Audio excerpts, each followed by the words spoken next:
So hello everyone and good morning सभी को। उम्मीद करता हूँ मेरी वॉइस प्रॉपर आ रही होगी सभी तक। एक बार कंफर्म कर देंगे।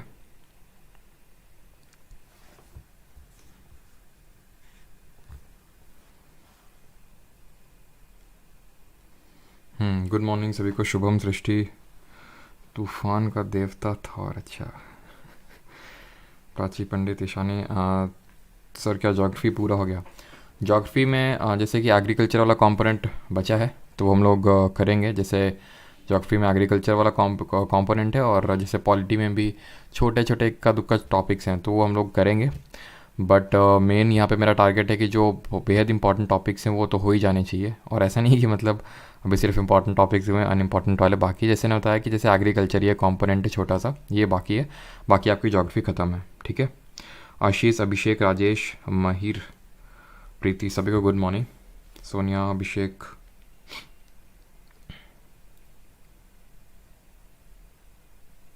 सर मैं औरंगाबाद से हूँ, मेरी रानापुर से थी, मैं क्या करूँ? बेटा तुमको जो है ना अभी रुको हम बताएंगे क्या करना चाहिए। तो आज हम लोग यहाँ पे स्टार्ट करने वाले हैं केमिस्ट्री। ठीक है। और केमिस्ट्री में हमारा पहला चैप्टर रहेगा मैटर। ठीक है। मैटर वो वाला मैटर नहीं जो आपका हो जाता है फिर आप अपने दोस्तों को बुलाते हैं, वो वाला मैटर नहीं है। ये है केमिस्ट्री वाला मैटर। इसको हिंदी में बोलते हैं पदार्थ। पदार्थ नहीं, इसको हिंदी में बोलते हैं, हाँ पदार्थ ही बोलते हैं बिल्कुल। ठीक है। हिंदी में इसको पदार्थ बोलते हैं, मैटर को। ठीक। तो आज के इस लेक्चर में हम लोग करने क्या वाले हैं? तो आज इस लेक्चर में हम लोग डिफरेंट स्टेट्स ऑफ मैटर पढ़ेंगे, प्लस हम लोग यहाँ पे करने वाले हैं इज मैटर प्योर, जिसमें कि हम डिफरेंट टाइप ऑफ मिक्सचर्स ये सारी चीज़ें देखते हैं।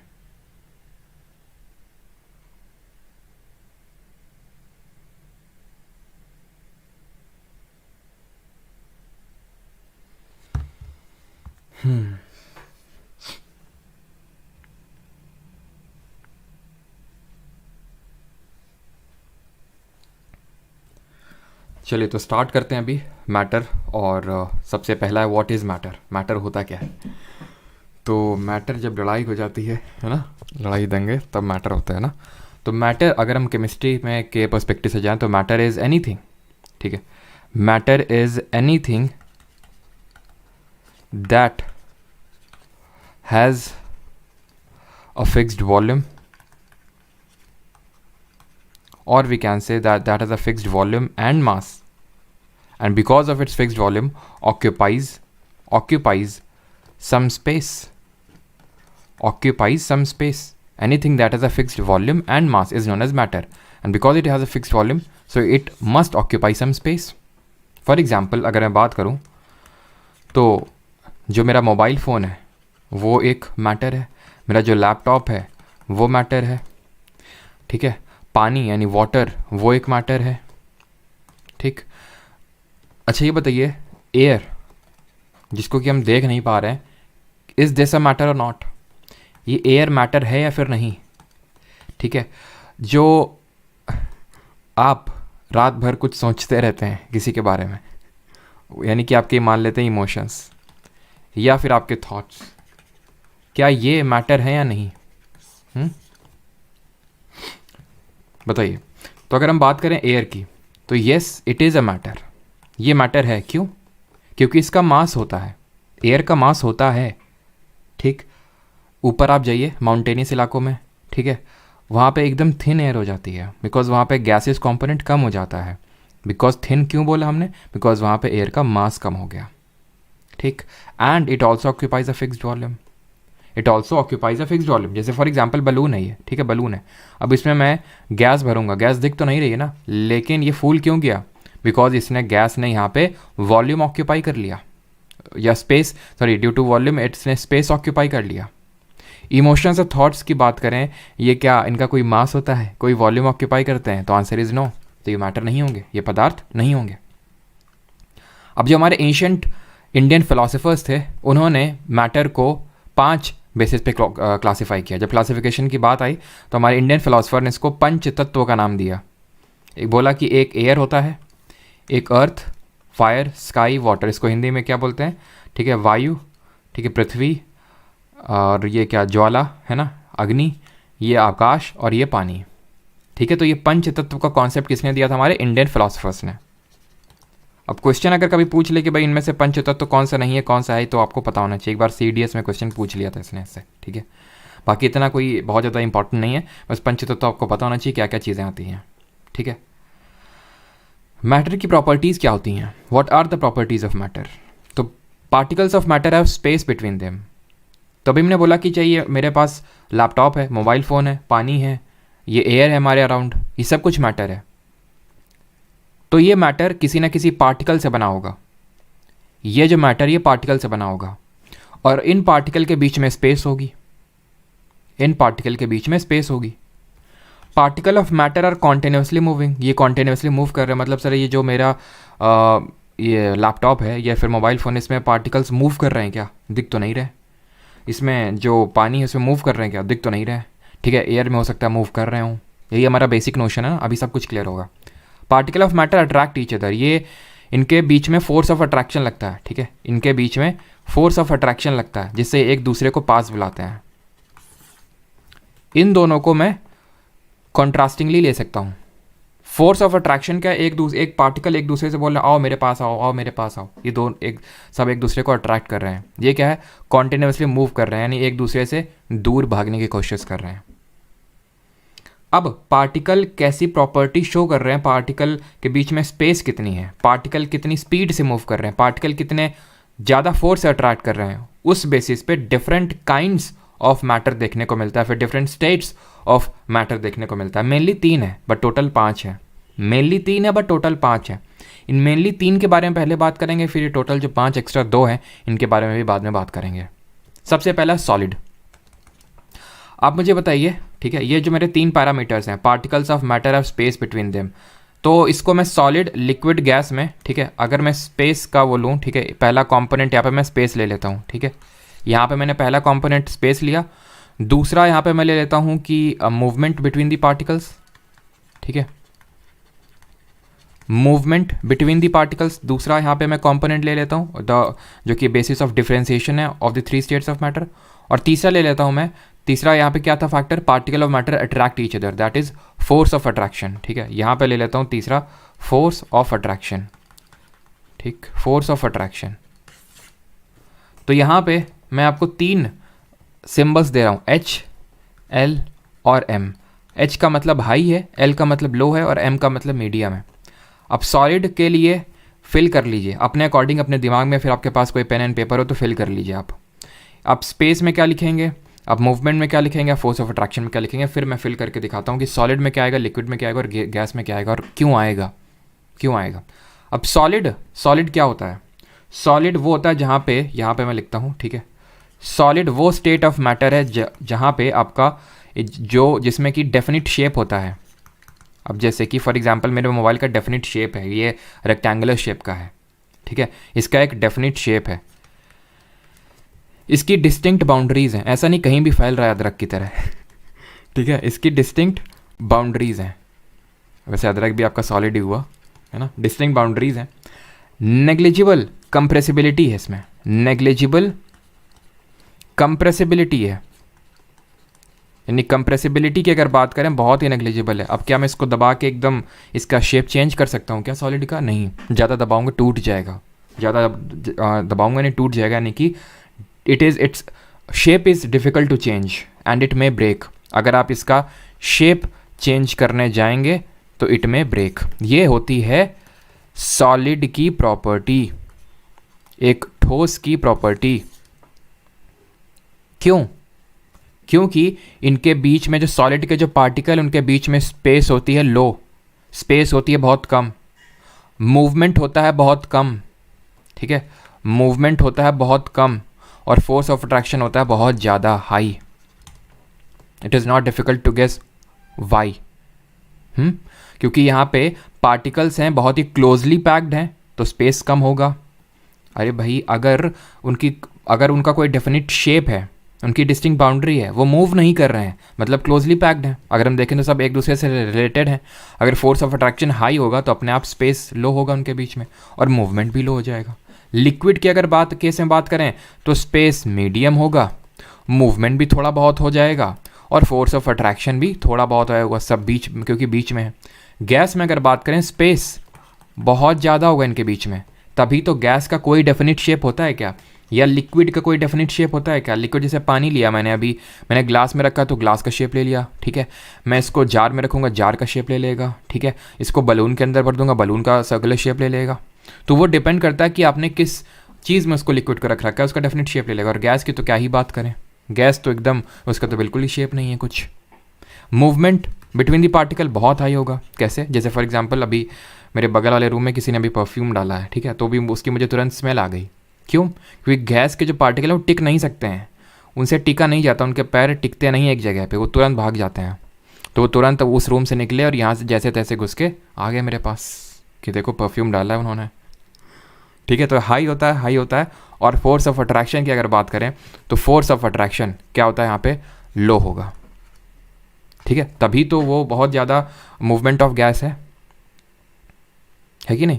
तो यहाँ पे स्पेस बहुत ज़्यादा है, मूवमेंट बहुत ज़्यादा है गैस के जो पार्टिकल हैं, ठीक है। आप ऑब्जर्व करते हो डेली बेसिस पे, जैसे आपकी मम्मी पूजा करती हैं, अगरबत्ती जैसे उन्होंने जलाया तो पूरे घर में महक जाती है अगरबत्ती, है ना। क्यों? क्योंकि जो गैस के पार्टिकल्स हैं उनके बीच में मूवमेंट, क्योंकि फोर्स ऑफ अट्रैक्शन कम है तो स्पेस ज़्यादा है तो मूवमेंट भी ज़्यादा होगी, ठीक है। आई होप इतनी चीज़ सभी को क्लियर होगी। एक बार कन्फर्म कर देंगे सभी लोग कि चीज़ें क्लियर हैं कि नहीं, किसी को डाउट तो नहीं है, बेसिक सी चीज़ें हैं। डिफ्यूजन भी होता है, ठीक है, बिल्कुल। If you put into a cup it's become a cup, Bruce Lee, okay. बिल्कुल, be like water my friend.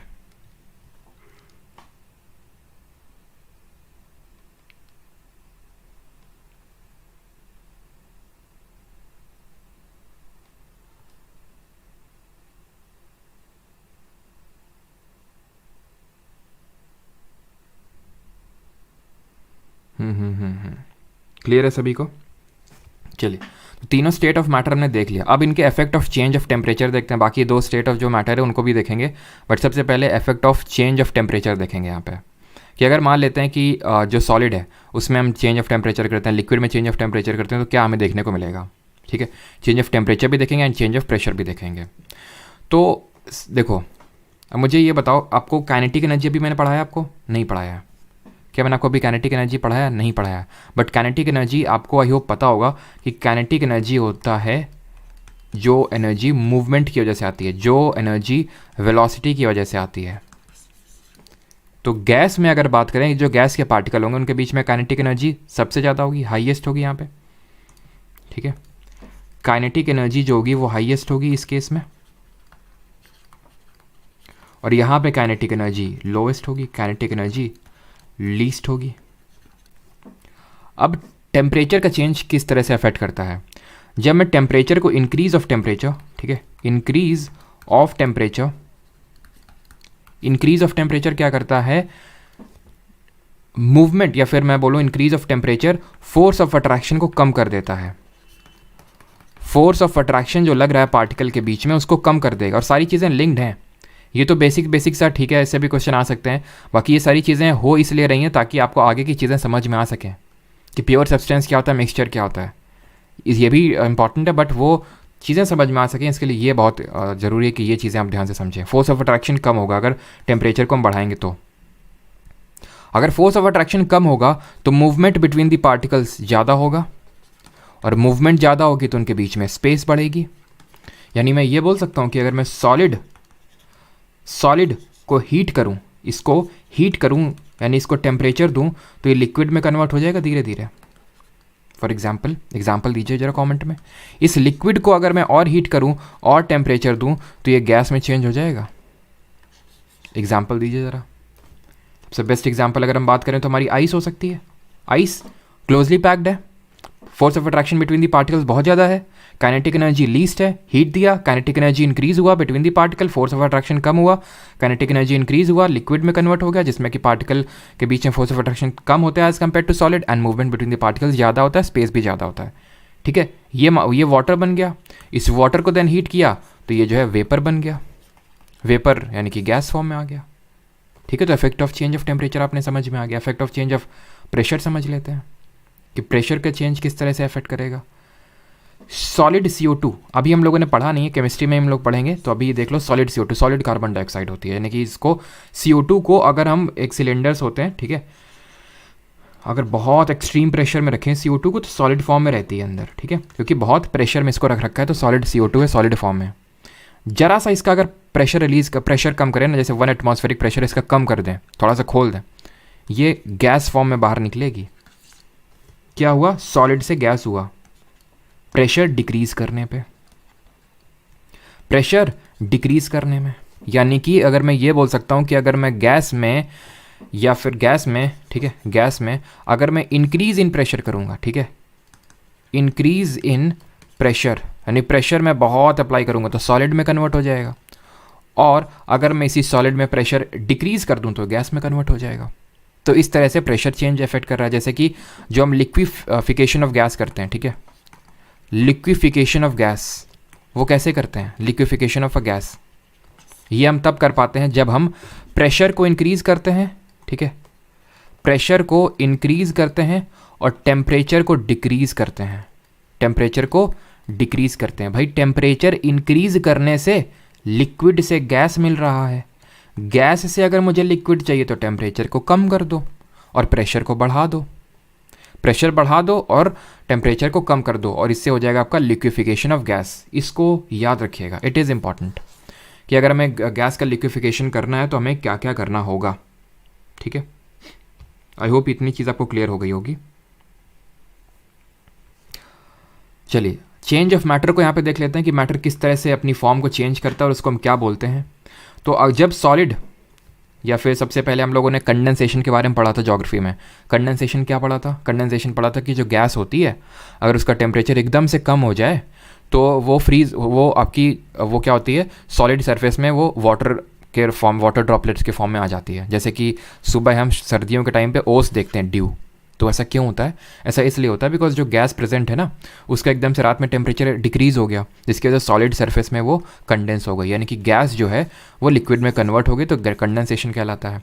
इसी लिक्विड को, जैसे पानी को हीट करते हैं तो वेपराइज हो जाता है, वो गैस में कन्वर्ट हो जाता है, ठीक है। तो ये आप समझ गए, ये इसी को ही हम इवापोरेशन बोल देते हैं, वाष्पीकरण बोल देते हैं। और कंडेंसेशन क्या बोलते हैं हिंदी में? संघनन बोलते हैं, ठीक है, संघनन बोलते हैं इसको हिंदी में। सॉलिड को अगर हम डायरेक्टली गैस में कन्वर्ट करते हैं तो इसको सब्लिमेशन बोलते हैं। क्या बोलते हैं? सब्लिमेशन। हिंदी में इसको ऊर्ध्वापतन बोलते हैं, ठीक है, ऊर्ध्वापातन, ठीक है, ऐसे इसको बोलते हैं हिंदी में। और अगर गैस डायरेक्टली सॉलिड में कन्वर्ट होती है इसको डिपोजिशन बोलते हैं। सॉलिड अगर लिक्विड में कन्वर्ट होता है तो उसको हम बोलते हैं फ्यूजन, ठीक है, फ्यूज हो गया वो, ठीक है, सॉलिड लिक्विड में। और अगर लिक्विड सॉलिड में कन्वर्ट हो रहा है, जैसे कि पानी हम रखते हैं फ्रिज में, ठीक है, फ्रीज़र में, तो वो आइस बन जाता है, तो दैट इज़ सिंपल सॉलिडिफिकेशन। तो इंपॉर्टेंट क्या है यहाँ पे? इंपॉर्टेंट है ये सब्लिमेशन, जो डायरेक्टली गैस से सॉलिड से गैस में कन्वर्जन हो रहा है, गैस से सॉलिड वाला डिपोजिशन बोला जाता है इसको। और सॉलिड से liquid fusion and gas to liquid condensation, ये थोड़े से इंपॉर्टेंट वाले हैं। ये चेंज ऑफ मैटर है, किस तरह से मैटर चेंज हो सकता है हमने देखा, ये टेम्परेचर और प्रेशर में किस तरह के चेंजेस करने में ये चेंज हो सकता है। Now favourable condition for evaporation. Evaporation के लिए क्या फेवरेबल कंडीशन है? What is evaporation? अभी समझ गया, जहाँ पे आपका लिक्विड जो है वो वेपर में कन्वर्ट हो रहा है, ठीक है। और डिफरेंट फॉर्म्स ऑफ कंडेंसेशन जरा कमेंट बता दीजिए, जो हम लोगों ने ज्योग्राफी में पढ़े थे, सारे form of condensation, different forms of condensation जो हम लोगों ने पढ़े थे, बताइए जल्दी से कौन कौन से हम लोगों ने फॉर्म्स ऑफ कंडेंसेशन पढ़े थे। फेवरेबल कंडीशन फॉर इवापोरेशन देखने से पहले क्यों ना हम अपने 4th and 5th state of matter भी देख लें। Solid, liquid, gas. सॉलिड में टेम्परेचर इंक्रीज किया, लिक्विड में कन्वर्ट हो गया। लिक्विड में टेम्परेचर इंक्रीज किया, गैस में कन्वर्ट हो गया। क्या हो अगर मैं गैस में बहुत ज़्यादा इसका इंक्रीज इन टेम्परेचर दूँ, बहुत ज़्यादा इसको हीट करूँ, डेल्टा का मतलब हीट होता है केमिस्ट्री में। ये कन्वर्ट हो जाएगा 4th स्टेट ऑफ मैटर में, एंड दैट इज प्लाज्मा। ये कन्वर्ट हो जाएगा प्लाज्मा में। अगर मैं इसमें क्या करूँगा, बहुत ज़्यादा इसमें ये क्या करूँगा, टेम्परेचर इंक्रीज करूँगा, तो प्लाज्मा जो कि 4th स्टेट ऑफ मैटर है, that is beyond solid, liquid and gas, उसमें कन्वर्ट हो जाएगा। तो इस एक तरह से मैंने क्या किया, गैस का यहाँ पे क्या हुआ, गैस का आयनाइजेशन हो गया। आयनाइजेशन हो जाता है गैस का यहाँ पे जब मैं उसका बहुत ज़्यादा टेम्परेचर इंक्रीज करता हूँ, और ये आयनाइज्ड गैस जो है ये प्लाज्मा का रूप ले लेती है। इसी को हम बोलते हैं प्लाज्मा। हमारे सत्येंद्र नाथ बोस जी, जो कि एक इंडियन साइंटिस्ट थे, ठीक है, सत्येंद्र नाथ बोस जी, ठीक है, एंड अल्बर्ट आइंस्टाइन ने, ठीक है, अल्बर्ट आइंस्टाइन जी ने ईयर 1924 में इन्होंने एक फिफ्थ स्टेट ऑफ मैटर को प्रिडिक्ट किया। ध्यान रखना, प्रिडिक्ट किया, ना कि डिस्कवर किया। And that was named as Bose Einstein condensate. इसमें इन्होंने क्या किया कि गैस को इंटेंस कूल किया, एब्सोल्यूट ज़ीरो टेम्परेचर पे इसको पहुंचाया। मतलब सॉरी, किया नहीं एक्चुअल में, मतलब इन्होंने इसको विजुलाइज किया, बिकॉज ये तब तक पॉसिबल नहीं था कि ये इस तरह से गैस को इतना एब्सोल्यूट टेम्परेचर रीच करवाया जाए गैस का। ठीक है, तो इन्होंने इस चीज़ को विजुलाइजेशन किया कि किस तरह से गैस को अगर हम अगर हम टेम्परेचर एब्सोल्यूट ज़ीरो कर दें तो ये कन्वर्ट हो जाएगी एक फिफ्थ स्टेट ऑफ मैटर में, जिसको इन्हीं दोनों लोगों के नाम पे रखा गया, बोस आइंस्टाइन कंडेंसेट। ठीक है, बोस आइंस्टाइन कंडेंसेट। जैसे मैंने आपको बताया कि 1924 में इन्होंने ये कॉन्सेप्ट रख दिया था, ठीक है, 1924 में, बट बाद में जाके कहीं 1995, ठीक है, 1995 तक इसको लैबोरेटरी में एक्चुअल में इस फिफ्थ स्टेट ऑफ मैटर को, जिसको कि हम बोस आइंस्टाइन कंडेंसेट या फिर इसमें जो पार्टिकल्स होते हैं उनको हम बोसॉन्स ही बोल सकते हैं। ठीक है, बोसॉन्स बोला जाता है इसमें, जो बोस आइंस्टाइन कंडेंसेट में जो पार्टिकल होते हैं उनको क्या किया गया, उनको एक्चुअल में बनाया गया। ठीक है, जब हम किसी को एब्सोल्यूट ज़ीरो टेम्परेचर में वो करते हैं। What does absolute zero means? ठीक है, एब्सोल्यूट ज़ीरो का मतलब होता है -273 डिग्री सेल्सियस। ये एब्सोल्यूट ज़ीरो का मतलब है 0 केल्विन। तो 0 केल्विन, इसको अगर हम डिग्री सेल्सियस में चेंज करते हैं तो -273 डिग्री सेल्सियस। आपको पता है अगर हम डिग्री सेल्सियस से केल्विन में जाना होता है तो 273 को ऐड करते हैं। ठीक है, तो हमें डिग्री सेल्सियस से केल्विन मिलता है, राइट। ये चीज़ आई होप आपको पता होगी। तो ये दोनों हमारे fourth and fifth state of matter है। किसी को कोई डाउट तो नहीं यहाँ तक?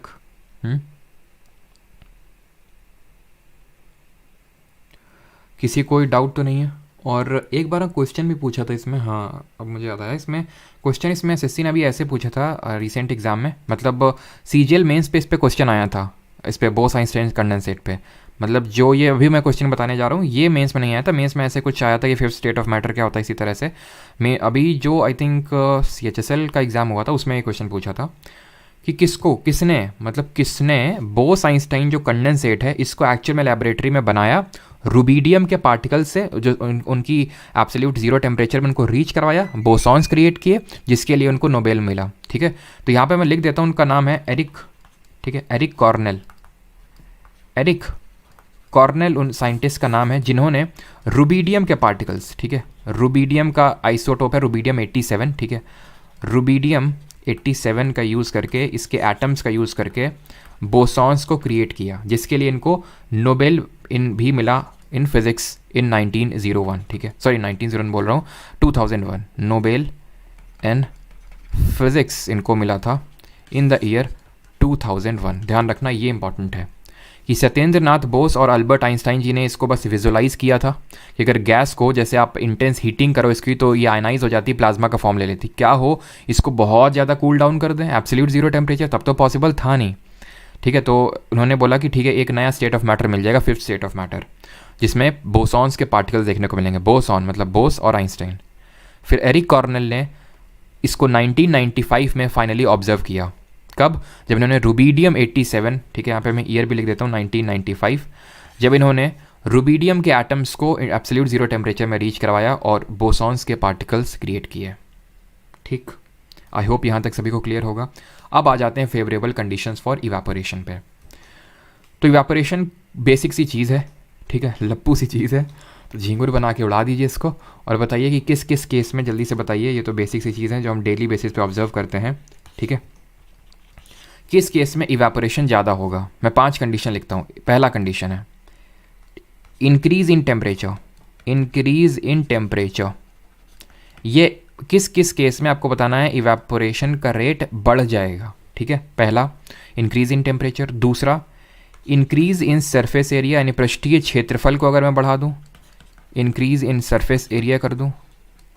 तीसरा है इंक्रीज कर दूँ मैं यहाँ पे इन विंड स्पीड। ठीक, यहाँ पे चौथा है मैं इंक्रीज कर दूँ ह्यूमिडिटी को, आर्द्रता को मैं बढ़ा दूँ, और आर्द्रता को किससे मापते हैं ज़रा बताइएगा। और पांचवा है पांचवा नहीं है, ठीक है, 4 ही कंडीशंस आपको बताना है इनमें से किस में इंक्रीज़ होगा। ठीक है, और डिफरेंट फॉर्म्स ऑफ कंडेंसेशन की अगर बात करेंगे तो क्या हो जाएंगे, ड्यू तो एक हो गया जो अभी मैंने बताया, ओस, ठीक है। आपका इसमें फ्रॉस्ट हो जाएगा, आपका इसी में फॉग हो जाएगा, मिस्ट हो जाएगा, ठीक है, फॉग हो गया, मिस्ट हो गया, स्मॉग हो जाएगा, ये सारे फॉर्म्स ऑफ कंडेंसेशन हैं, ठीक है। क्लाउड्स जो हमारे बनते हैं, क्लाउड्स में भी क्या होता है, डायरेक्ट वेपर टू लिक्विड बनता है ना, तो क्लाउड्स भी हमारे फॉर्म ऑफ कंडेंसेशन है। अब यहाँ पे देखते हैं इंक्रीज इन टेम्परेचर, इन तीनों केसेस में इवेपोरेशन, रेट ऑफ इवेपोरेशन बढ़ेगा, ठीक है, रेट ऑफ इवेपोरेशन बढ़ेगा, बट यहाँ पे रेट ऑफ इवेपोरेशन डिक्रीज हो जाएगा, कम हो जाएगा। कारण क्या है इसका, कारण इसका ये है कि जैसे कि मान लेते हैं हम एक बेसिक सा एग्जांपल लेते हैं कपड़े का, ठीक है। कपड़े आपके कब सूखते हैं जल्दी, सर्दियों में कि गर्मियों में? सर सर्दियों में। बेटा तुमने कपड़े सुखाए नहीं है फिर ढंग से ठीक है, तो गर्मियों में हमें पता है कि कपड़े हमारे तुरंत सूख जाते हैं, क्यों? क्योंकि टेम्परेचर ज़्यादा होता है तो इवेपोरेशन जल्दी हो जाता है। सरफेस एरिया इंक्रीज़ करने पे, जैसे फॉर एग्जांपल मान लेते हैं कि जैसे कि आप एक बाल्टी में पानी भर के रखो, ठीक है। दूसरा कंडीशन है आप उसी पानी को छत में डाल दो, ठीक है। तो किस केस में, फिर छत में नहीं तो मान लेते हो कि एक बड़े से या फिर एक चौड़े से किसी एक पर्टिकुलर यूटेंसिल में डाल दो, तो इसमें जो जॉ बहुत चौड़ा है उसमें जल्दी इवेपोरेट हो जाएगा वाटर, बिकॉज उसमें सरफेस एरिया ज़्यादा है, उसका सरफेस एरिया ज़्यादा है, उसका पृष्ठीय क्षेत्रफल ज़्यादा है, ठीक है। जैसे आप छत में पानी डाल दो तुरंत तुरंत इवेपोरेट हो जाता है, क्यों? एक तो दो कारण होते हैं, अब तो सरफेस एरिया इंक्रीज़ कर दिया, दूसरा क्योंकि छत वो गर्म है आपकी तो उसमें टेम्परेचर उसका बढ़ गया, जिसकी वजह से वो तुरंत इवेपोरेट हो जाता है। तो सरफेस एरिया इंक्रीज़ करने से भी क्या होता है, इवेपोरेशन बढ़ जाता है, जल्दी इवेपोरेट हो जाती है चीज़ें। विंड स्पीड की अगर बात करें तो बताइए, जब हवा ज़्यादा जल्दी तेज़ चलती तब हमारे कपड़े जल्दी सूखते हैं, जब हवा बिल्कुल नहीं चलती तब। जब हवा ज़ोर से चलती है तो हमारे कपड़े जल्दी सूख जाते हैं, सिंपल। तो रेट ऑफ इवेपोरेशन जल्दी हो गया। ह्यूमिडिटी की अगर बात करें, आर्द्रता की बात करें, तो हम लोगों ने ह्यूमिडिटी के बारे में पढ़ा क्या है, ह्यूमिडिटी होती क्या है? ह्यूमिडिटी होती है amount of water vapour present in the atmosphere. अब वाटर वेपर पहले से एटमॉस्फेयर में प्रेजेंट है, ठीक है, वाटर वेपर पहले से एटमॉस्फेयर में प्रेजेंट है, ठीक है। तो एटमॉस्फेयर बोल रहा है कि हमें ज़रूरत नहीं है और वाटर वेपर की, बस। तो वहाँ पे मान लेते हैं कपड़ा टंगा हुआ है तुम्हारा, ठीक है, कोई कपड़ा टंगा हुआ है, अब इसमें पानी है। अब क्योंकि यहाँ पे पहले ही इसके अराउंड में बहुत ज़्यादा वाटर वेपर है एयर में, तो इसको जब चाहिए ही नहीं वाटर तो तुम क्यों दे रहे हो वाटर उसको, यानी कि रेट ऑफ इवेपोरेशन कम हो जाएगा जब ह्यूमिडिटी ज़्यादा होगी। तभी आप देखो जिस दिन ह्यूमिडिटी यानी कि आर्द्रता ज़्यादा होती है, एटमॉस्फेयर में बहुत चिपचिपी टाइप ऐसे गर्मी टाइप होती है, उस दिन हमारे कपड़े जल्दी नहीं सूखते हैं, बिकॉज वाटर वेपर बहुत ज़्यादा एटमॉस्फेयर में, इस वजह से इवेपोरेट होके वो और सैचुरेट, क्योंकि सैचुरेशन लेवल पहुंच चुका है उसका, सैचुरेशन लेवल पहुंचने के बाद वो बहुत ज़्यादा उसको ऑक्यूपाई तवज्जो नहीं देगी, ठीक है। तो ह्यूमिडिटी के केस में इंक्रीज़ करने पे आपका रेट ऑफ इवेपोरेशन डिक्रीज़ होगा, बाकी सभी केसेस में आपका डायरेक्टली प्रोपोर्शनल है। Clear? Now coming on to the classification of matter. Matter को आप क्लासीफाई करते हैं यहाँ पे, और एक बार मैं कमेंट चेक कर लेता हूँ किसी का कोई डाउट तो नहीं है। Sir so we can say December in humidity is a favourable condition for evaporation. So we can say December, अच्छा decrease in humidity is a favourable condition for evaporation. बिल्कुल दीपिका मेनन, बिल्कुल। सर एक प्लेलिस्ट बना दो complete topics की, जैसे कि कल ज्योग्राफी हुई थी, प्लीज़ फॉर सीरियल बन जाएगी। अभी तो एक ही लेक्चर हुआ ना, और परसों हम लोग करेंगे पूरी पॉलिटी, ठीक है।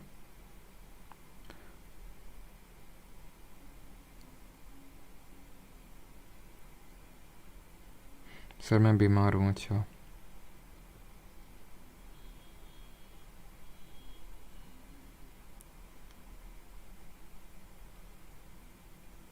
चलो, तो अभी आते हैं मैटर पे और डिफरेंट इसको मैटर को क्लासीफाई करते हैं। तो मैटर को हम डिफरेंट स्टेट्स में डिफरेंट, पहले तो दो बेसिस पे क्लासीफाई कर सकते हैं। सबसे पहले प्योर सब्सटेंस, और यहाँ से अब मेन चीज़ें चालू हो रही हैं जहाँ से आपके हो सकता है कन्फ्यूजन स्टार्ट हो जाए। कोशिश तो करूँगा कन्फ्यूजन ना हो, लेकिन मुझे पक्का पता है काफ़ी लोगों के यहाँ पे कन्फ्यूजन अपने आप क्रिएट हो जाएंगे, कन्फ्यूज़ हो जाएंगे। तो अगर आपको कन्फ्यूज़ नहीं होना तो ध्यान से सुनिए जो यहाँ पे मैं बोलने वाला हूँ, ठीक है, थोड़ी देर तक। तो मैटर को सबसे पहले हम दो बेसिस पे क्लासीफाई कर सकते हैं, एक को बोलेंगे प्योर सब्सटेंस और दूसरे को मिक्सचर। मैं आपसे बोलता हूँ, ठीक है, अभी प्योर सब्सटेंस क्या होता है। तो जैसे मैंने आपसे बोला, आप मान लेते हैं आपको शक है कि मतलब जो आपका दूध वाला है वो मिलावट करके लाता है आपके पास दूध, ठीक है। तो आपने आज निर्णय लिया कि आज मैं खुद चट्टे पे जाऊँगा, खुद भैंस दूध के लाऊंगा मैं दूध, ठीक है। तो तुम खुद भैंस दूध के लाए और तुम लेके आए, ठीक, तुमने बोला ये प्योर है। तुम एक गए केमिस्ट के पास, केमिस्ट ने बोला ये बेटा इम्प्योर है, तुमने बोला ये केमिस्ट सठिया गया है, ये क्या बोल रहा है, ये तो मैं खुद धो के लाया हूँ, ये इम्प्योर कैसे हो सकता है, लेकिन एक्चुअल में केमिस्ट्री की भाषा में ये इम्प्योर है। तो बात ये आती है कि केमिस्ट्री की भाषा कौन सी भाषा है, वो किसको प्योर बोलती है और किसको इम्प्योर बोलती है। ठीक, तो केमिस्ट्री की भाषा प्योर उसको बोलती है which is made up of, ठीक है, which is made up of only one type of particles, एक तरह के पार्टिकल से बनी हो, and has uniform composition, uniform composition and properties through out, and properties through out, through out मतलब through out पूरा, जो पूरा लिक्विड है जो भी है वो, ठीक है। तो pure substance of made up of, pure substance is one which is made up of only one type of particle. तो बात आती है सर इसमें ये जो मिल्क लेके आए, दूध ले वन टाइप ऑफ पार्टिकल से नहीं बनाएगा ना, इसमें वाटर भी होगा यानी H2O के पार्टिकल होंगे, इसमें फैट भी होगा, फैट के भी पार्टिकल होंगे, इसमें प्रोटीन होगा, प्रोटीन के भी पार्टिकल होंगे, हो सकता है किसी और भी चीज़ के पार्टिकल हो। तो इसमें एक से ज़्यादा टाइप ऑफ पार्टिकल्स हैं, इसलिए मैंने इसको प्योर सब्सटेंस नहीं बोलूँगा। ठीक, दूसरा एग्जाम्पल लेते हैं, दूसरा एग्जाम्पल लेते हैं, क्या लेते हैं, दूसरा एग्जाम्पल ले लेते हैं, दूसरा एग्जाम्पल क्या ले लेते हैं, मान लेते हैं सोडा वाटर ले लेते हैं, ठीक है, या फिर मान लेते हैं नींबू पानी, ठीक है, नींबू पानी को अंग्रेजी में क्या बोलते हैं, लेमोनेड, ठीक है, तो लेमोनेड ले लेते हैं यहाँ पे हम लोग, ठीक है, नींबू पानी। तो नींबू पानी ये प्योर है कि नहीं है, तो आम भाषा में अगर बोलें तो बिल्कुल प्योर है, क्योंकि प्योर नींबू हमने डाला है, हमने चीनी डाली, हमने कोई मिलावट नहीं करी है इसमें, लेकिन एक्चुअल में ये इम्प्योर है। क्यों? क्योंकि इसमें आपको वाटर के पार्टिकल देखने को मिलेंगे, इसमें आपने सॉल्ट डाला होगा उसके पार्टिकल देखने को मिलेंगे, यानी NaCl के पार्टिकल, इसमें आपने शुगर डाला होगा, शुगर के पार्टिकल आपको देखने को मिलेंगे, हो सकता है सोडा वगैरह और कुछ ऐड किया हो तो उसके पार्टिकल देखने को मिलेंगे, ठीक है।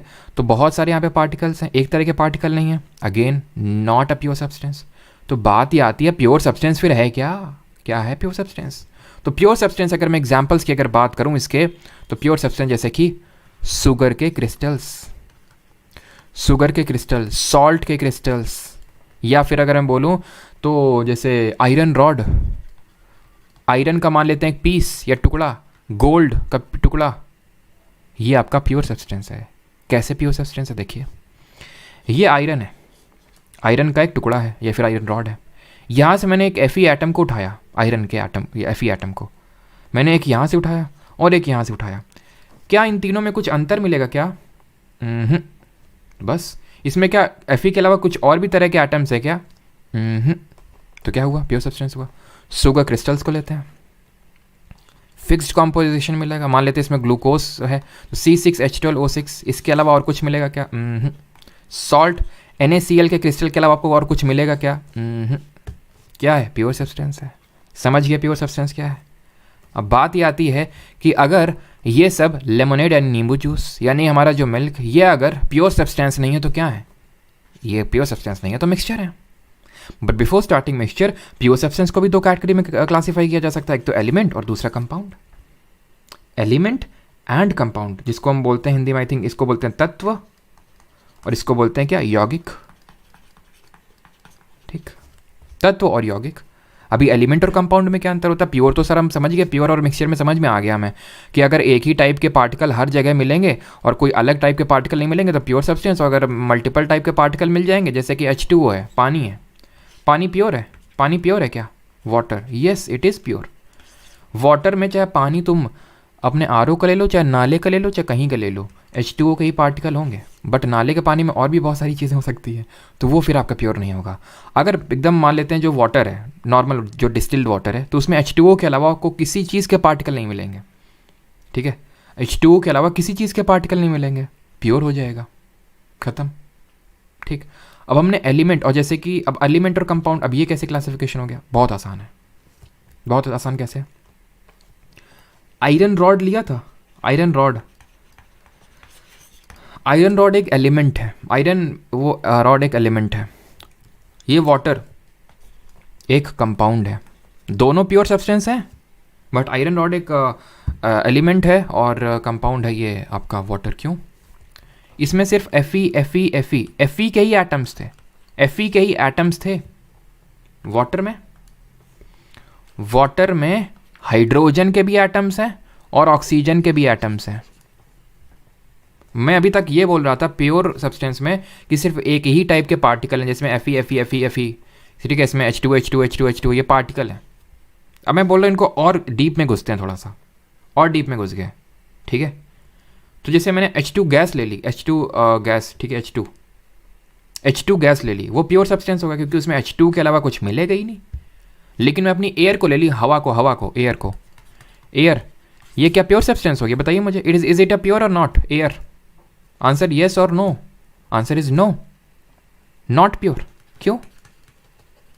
फिक्स्ड कॉम्पोजिशन नहीं है। मैं फॉर एग्जांपल इसमें नाइट्रोजन है, ऑक्सीजन है, ऑर्गन है, कार्बन डाइऑक्साइड है, हीलियम है, न जाने क्या क्या है, एक टाइप के पार्टिकल है ही नहीं इसमें तो।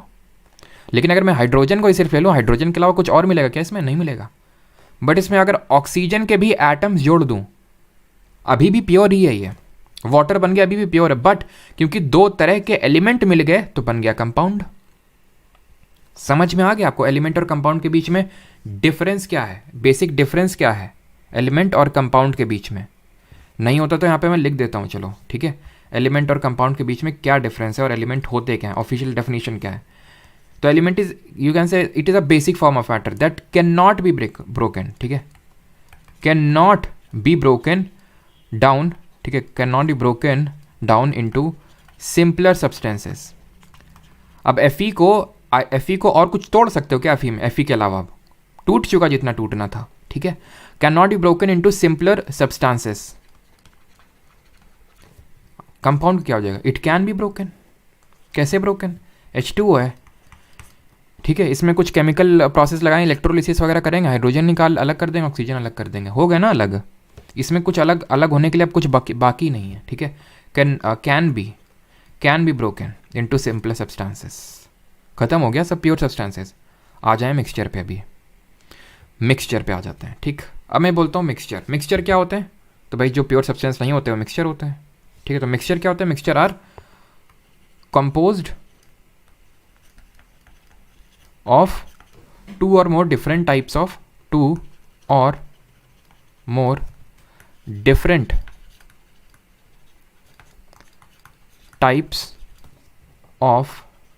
Particles. Simple.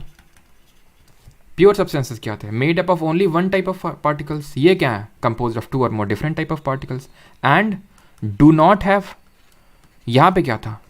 Have uniform composition and properties. They do not have same composition or fixed composition throughout, ठीक, क्लियर। दो एग्जाम्पल देते हैं तुमको। मिक्सचर समझ गए ना? अब तुमको टाइप्स ऑफ मिक्सचर पढ़ने से पहले तो हम दो एग्जाम्पल देते हैं, ठीक है। मिक्सचर आप समझ गए, प्योर सब्सटेंस मिक्सचर मैंने आपको डिफरेंस समझा दिया क्या है। अब मैं आपको दो केसेस देता हूँ। एक तो केस ये है, ये पानी है बीकर ए में, बीकर बी में भी पानी ले लेता है। इसमें मैं डाल देता हूँ, क्या डाल दूँ बताओ, क्या डाल दूँ? थोड़ी सी चीनी डाल देता हूँ, शुगर डाल देता हूँ, थोड़ा सा नमक डाल देता हूँ, ठीक है, और थोड़ा सा लेमन डाल देते हैं, लेमनेड बना देते हैं इसका, ठीक है। That is in beaker A lemonade है।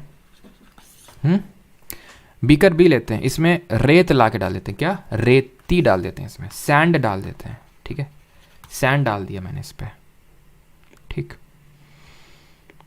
मिक्सचर है दोनों, क्यों? क्योंकि एक तरह के पार्टिकल्स नहीं है दोनों में, बट ए और बी में डिफरेंस है।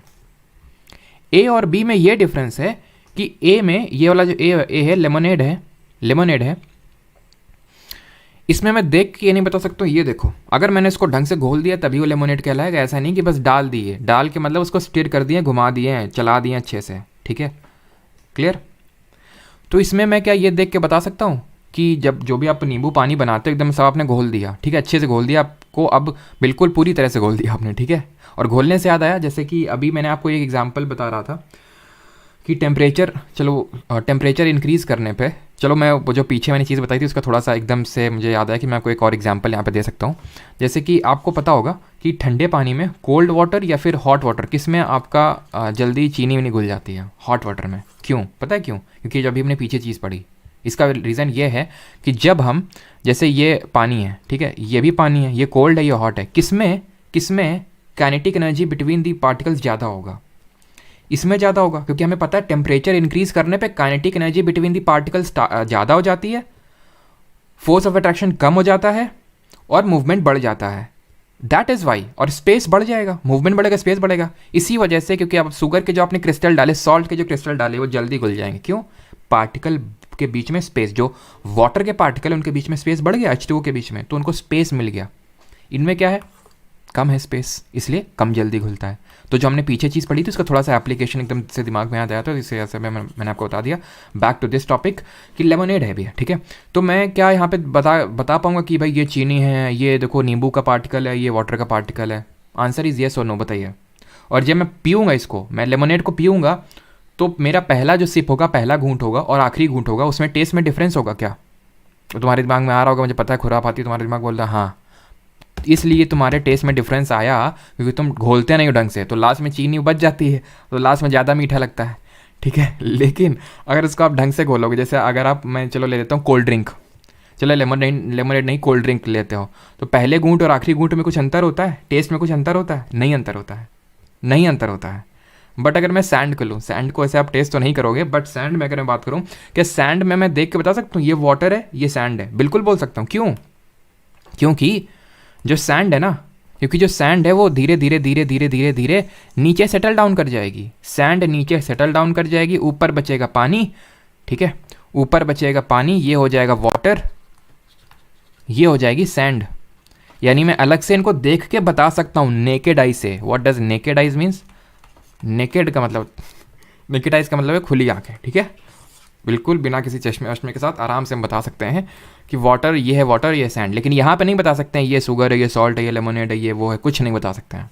बस यही है basis of classification of the mixture. Homogeneous mixture is one, it is a mixture that has a uniform composition, that has a uniform composition through out. Uniform composition होगा मतलब particles तो एक से ज़्यादा होंगे भैया, तभी तो मिक्सचर है, लेकिन पार्टिकल्स का जो कॉम्पोजिशन है यूनिफॉर्म है, यूनिफॉर्म थ्रू आउट, ठीक। और वहीं अगर हीट्रोजीनियस में बात करें तो नॉन यूनिफॉर्म, ठीक है। Mixture has a non uniform composition, non uniform composition. तो आप अभी डिफरेंस समझ गए हीट्रोजीनियस। तो मैं कुछ अगर एग्जांपल लिख दूँ तो आप बता दोगे? सैंड बताओ, रेती जो है सैंड, सैंड सोल्यूशन नहीं, वो कोई पानी वानी नहीं मिला रहा हूँ, सिर्फ सैंड ले रहा हूँ, मिट्टी उठा रहा हूँ, मिट्टी उठा के ला रहा हूँ, ठीक है। या फिर बीच में गए आप, बीच में गोवा, बीच में घूमने गए, सैंड आपने उठाई, अब बताइए ये होगी कि नहीं होगी, ठीक है। इसके अलावा मुझे बताइए एलॉय, रुकना जरा,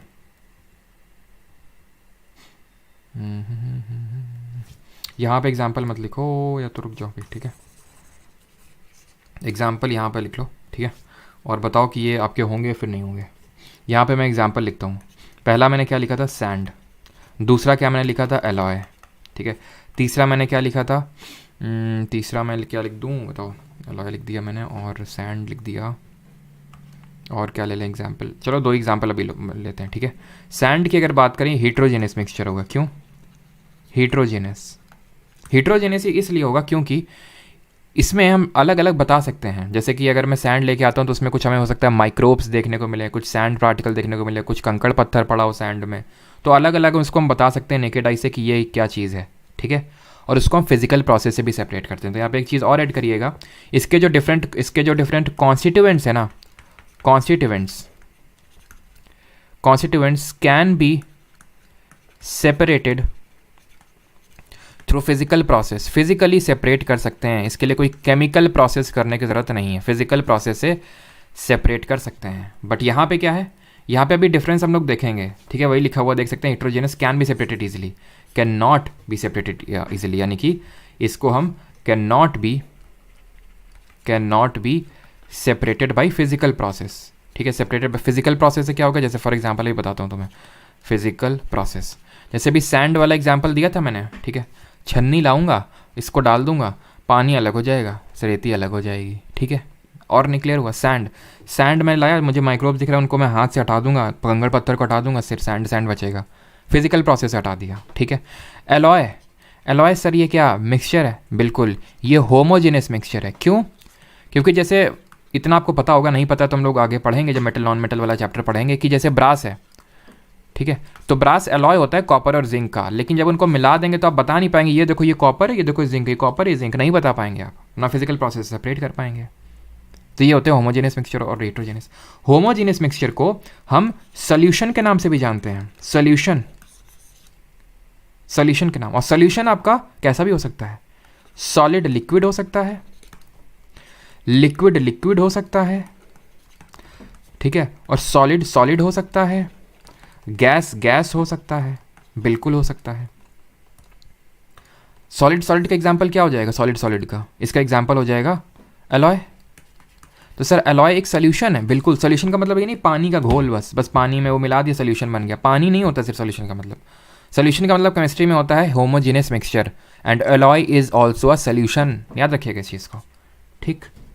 लिक्विड लिक्विड जैसे कि मैंने नींबू में, पानी में नींबू मिला दिया, रसना मिला दिया, लिक्विड लिक्विड सोल्यूशन हो गया, ठीक है। सॉलिड लिक्विड जैसे कि मैंने आपका फॉर एग्जांपल जैसे चॉक है मैं लाया, ठीक है, चॉक लाया, ठीक है, या फिर कुछ पाउडर लेके आया, पाउडर को मैंने मिला दिया, बहुत थोड़ा सा पाउडर मिला दिया, ठीक है, पूरा घुल गया, वो पता ही नहीं चला पाउडर कहाँ पे, पाउडर कौन सा क्रिस्टल और कौन सा वाटर का है।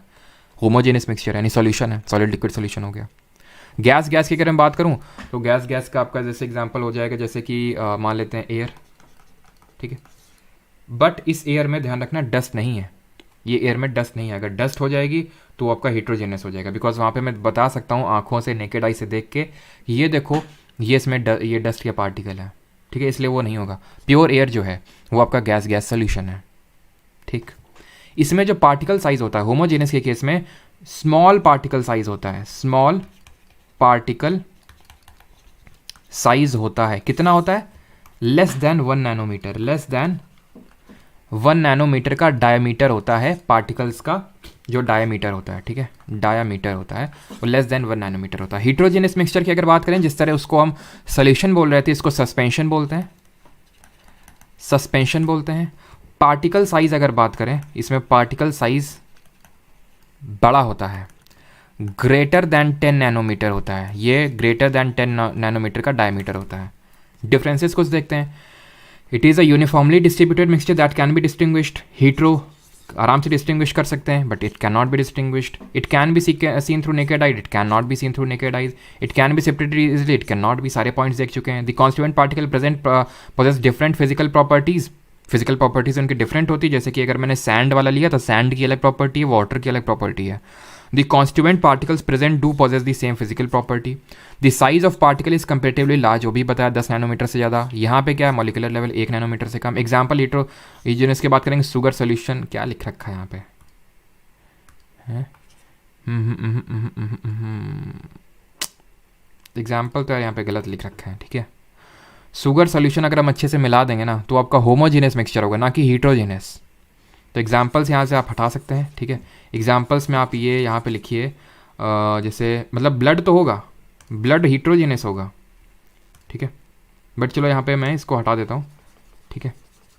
और यहाँ पे मैं एग्जाम्पल लिखता हूँ, जैसे कि सैंड हो गया, ठीक है, सैंड आपका एग्जाम्पल हो जाएगा हेट्रोजेनियस मिक्सचर का, और सैंड सोल्यूशन हो जाएगा आपका, ठीक। और अगर यहाँ पे बात करो होमोजेनियस में, तो होमोजेनियस में जैसे लेमनेड हो गया, ठीक है, लेमनेड हो गया आपका, एलॉय हो गया आपका, एयर हो गया, अगेन रिपीट एयर, वो फिर प्योर फॉर्म में होनी चाहिए, ठीक है। किसी का यहाँ तक कोई डाउट तो नहीं है? बताइए जल्दी से। फिर एक और पॉइंट यहाँ पे बाकी है, वो लाइट की स्कैटरिंग वाला, फिर वो मैं बताता हूँ आपको। यहाँ तक किसी का कोई डाउट तो नहीं है?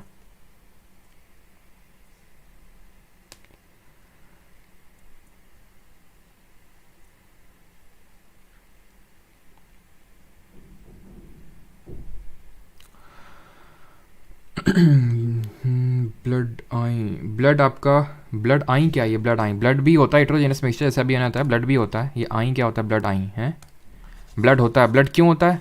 क्योंकि ब्लड में सॉलिड कॉर्पसल्स होते हैं, लिक्विड कंपोनेंट होता है। बायोलॉजी में पढ़े हो कि नहीं? बायोलॉजी पढ़ चुके हैं पूरी, उसमें लिक्विड कंपोनेंट होता है, ठीक है, प्लाज्मा, और उसमें सॉलिड कॉर्पसल्स होते हैं, प्लेटलेट, डब्ल्यूबीसी, आरबीसी, तो उनको हम सेपरेट कर सकते हैं, ठीक है। तो वो ब्लड आपका हेट्रोजेनियस मिक्सचर होगा।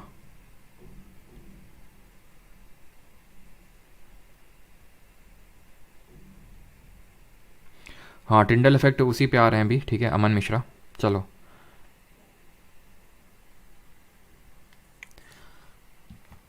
अब आते हैं इसकी आखिरी प्रॉपर्टी पे। सारी प्रॉपर्टी हमने देख ली, पार्टिकल साइज़ क्या है, कॉम्पोजिशन क्या है, सारी चीज़ें, ठीक है। अब आते हैं टिंडल इफेक्ट पे या फिर स्कैटरिंग पे, ठीक है, स्कैटरिंग ऑफ लाइट, ये हमारी आखिरी प्रॉपर्टी। अब स्कैटरिंग ऑफ लाइट का मतलब क्या है, इस पिक्चर को देखिए। यहाँ पे मैंने क्या किया, यहाँ पे मैंने दो सोल्यूशंस लिया है, ठीक है, एक ये लिया और एक ये लिया, ठीक है। यहाँ पे मैंने टॉर्च मारी या फिर कोई लाइट का सोर्स, यहाँ पे लाइट अंदर दिख रही है मुझे, लाइट मुझे दिख रही है ना, सबको दिख रहा है ना कि यहाँ पे पिंक कलर का कुछ दिख रहा है, यहाँ पे ये लाइट ही है एक्चुअली में। यहाँ तक पहुँची बीकर तक ये लाइट, ये वाली यहाँ मतलब क्रॉस करके पहुँची यहाँ पे पहुँची, बट यहाँ पे तो इसका पाथ दिख ही नहीं रहा। फिर यहाँ पे विजिबल है बीकर में, बट यहाँ अंदर तो दिख ही नहीं रही है। इसी को बोलते हैं लाइट स्कैटरिंग। इस सॉल्यूशन के जो पार्टिकल्स हैं वो लाइट को स्कैटर कर रहे हैं, तभी उसका जो पाथ है वो विजिबल है। This property is called as Tyndall effect, ठीक, क्योंकि इसको डिस्कवर किया था टिंडल जी ने, ठीक है, टिंडल इफेक्ट बोलते हैं इसको।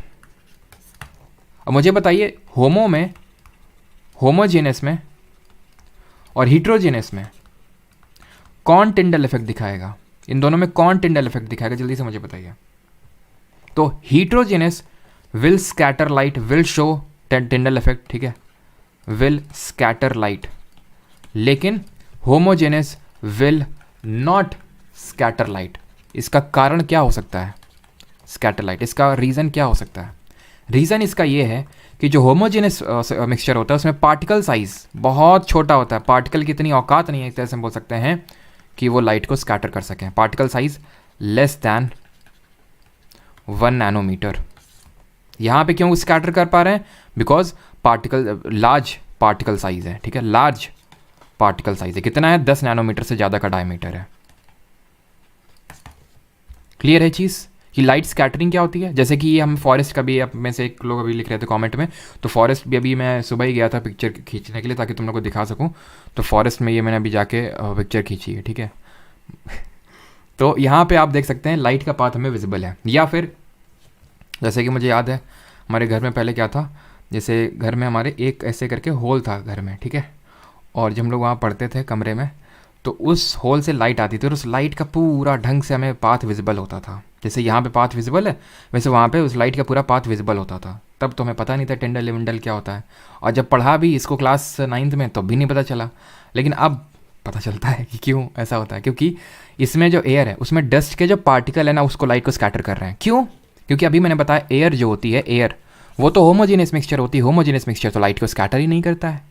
तो हमें एयर का वो जो सनलाइट है उसका पाथ कैसे विजिबल हो गया था मुझे वो रूम पे, जब हम लोग, या फिर आपने भी कहीं ना कहीं देखा होगा, एकदम से कहीं भी छेद होता है और वहीं से अगर धूप आती है तो पूरा क्लियरली विजिबल होता है। क्यों? क्योंकि वहाँ पे डस्ट, और अगर मान लो कि वहाँ पे डस्ट पार्टिकल अगर बहुत ज़्यादा है तो और क्लियरली विजिबल होगा, आपको डस्ट के पार्टिकल वहाँ पे उड़ते हुए नजर आएंगे। क्योंकि एयर में अगर हम डस्ट के पार्टिकल ऐड कर देंगे तो होमोजेनस नहीं, वो हीट्रोजेनस हो जाएगा और वो लाइट को स्कैटर करेगा, जैसे यहाँ पे कर रहा है। तो इस सोल्यूशन को हम बोल सकते हैं हीट्रोजेनस, ठीक है, हीट्रोजेनस बोल सकते हैं, इसको हम बोल सकते हैं होमोजेनस, ठीक। क्या सर इन दोनों के बीच क्या भी कोई होता है? होता है, ठीक है, उसको बोलते हैं कोलाइडल सोल्यूशन।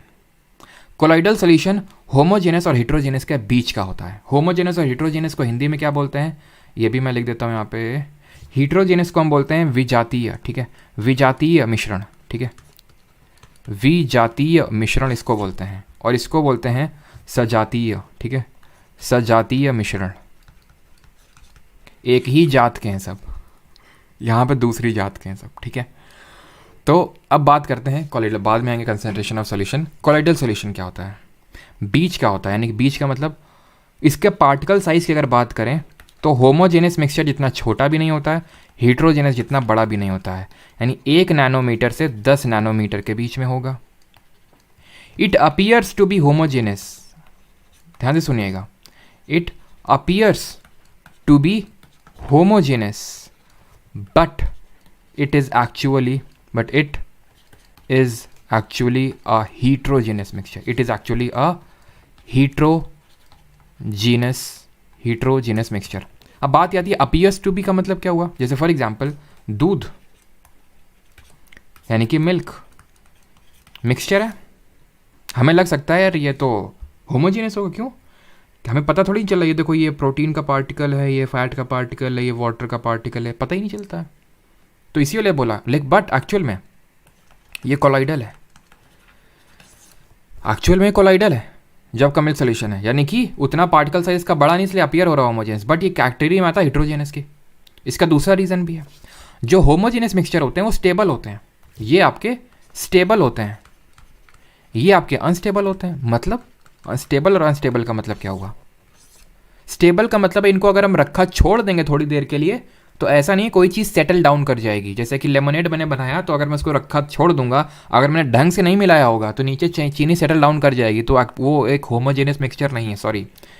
ये आपका अनस्टेबल होगा, मुझे लगा लेफ्ट साइड में होमोजेनियस लिखा हुआ और लेफ्ट राइट साइड में हेट्रोजेनस।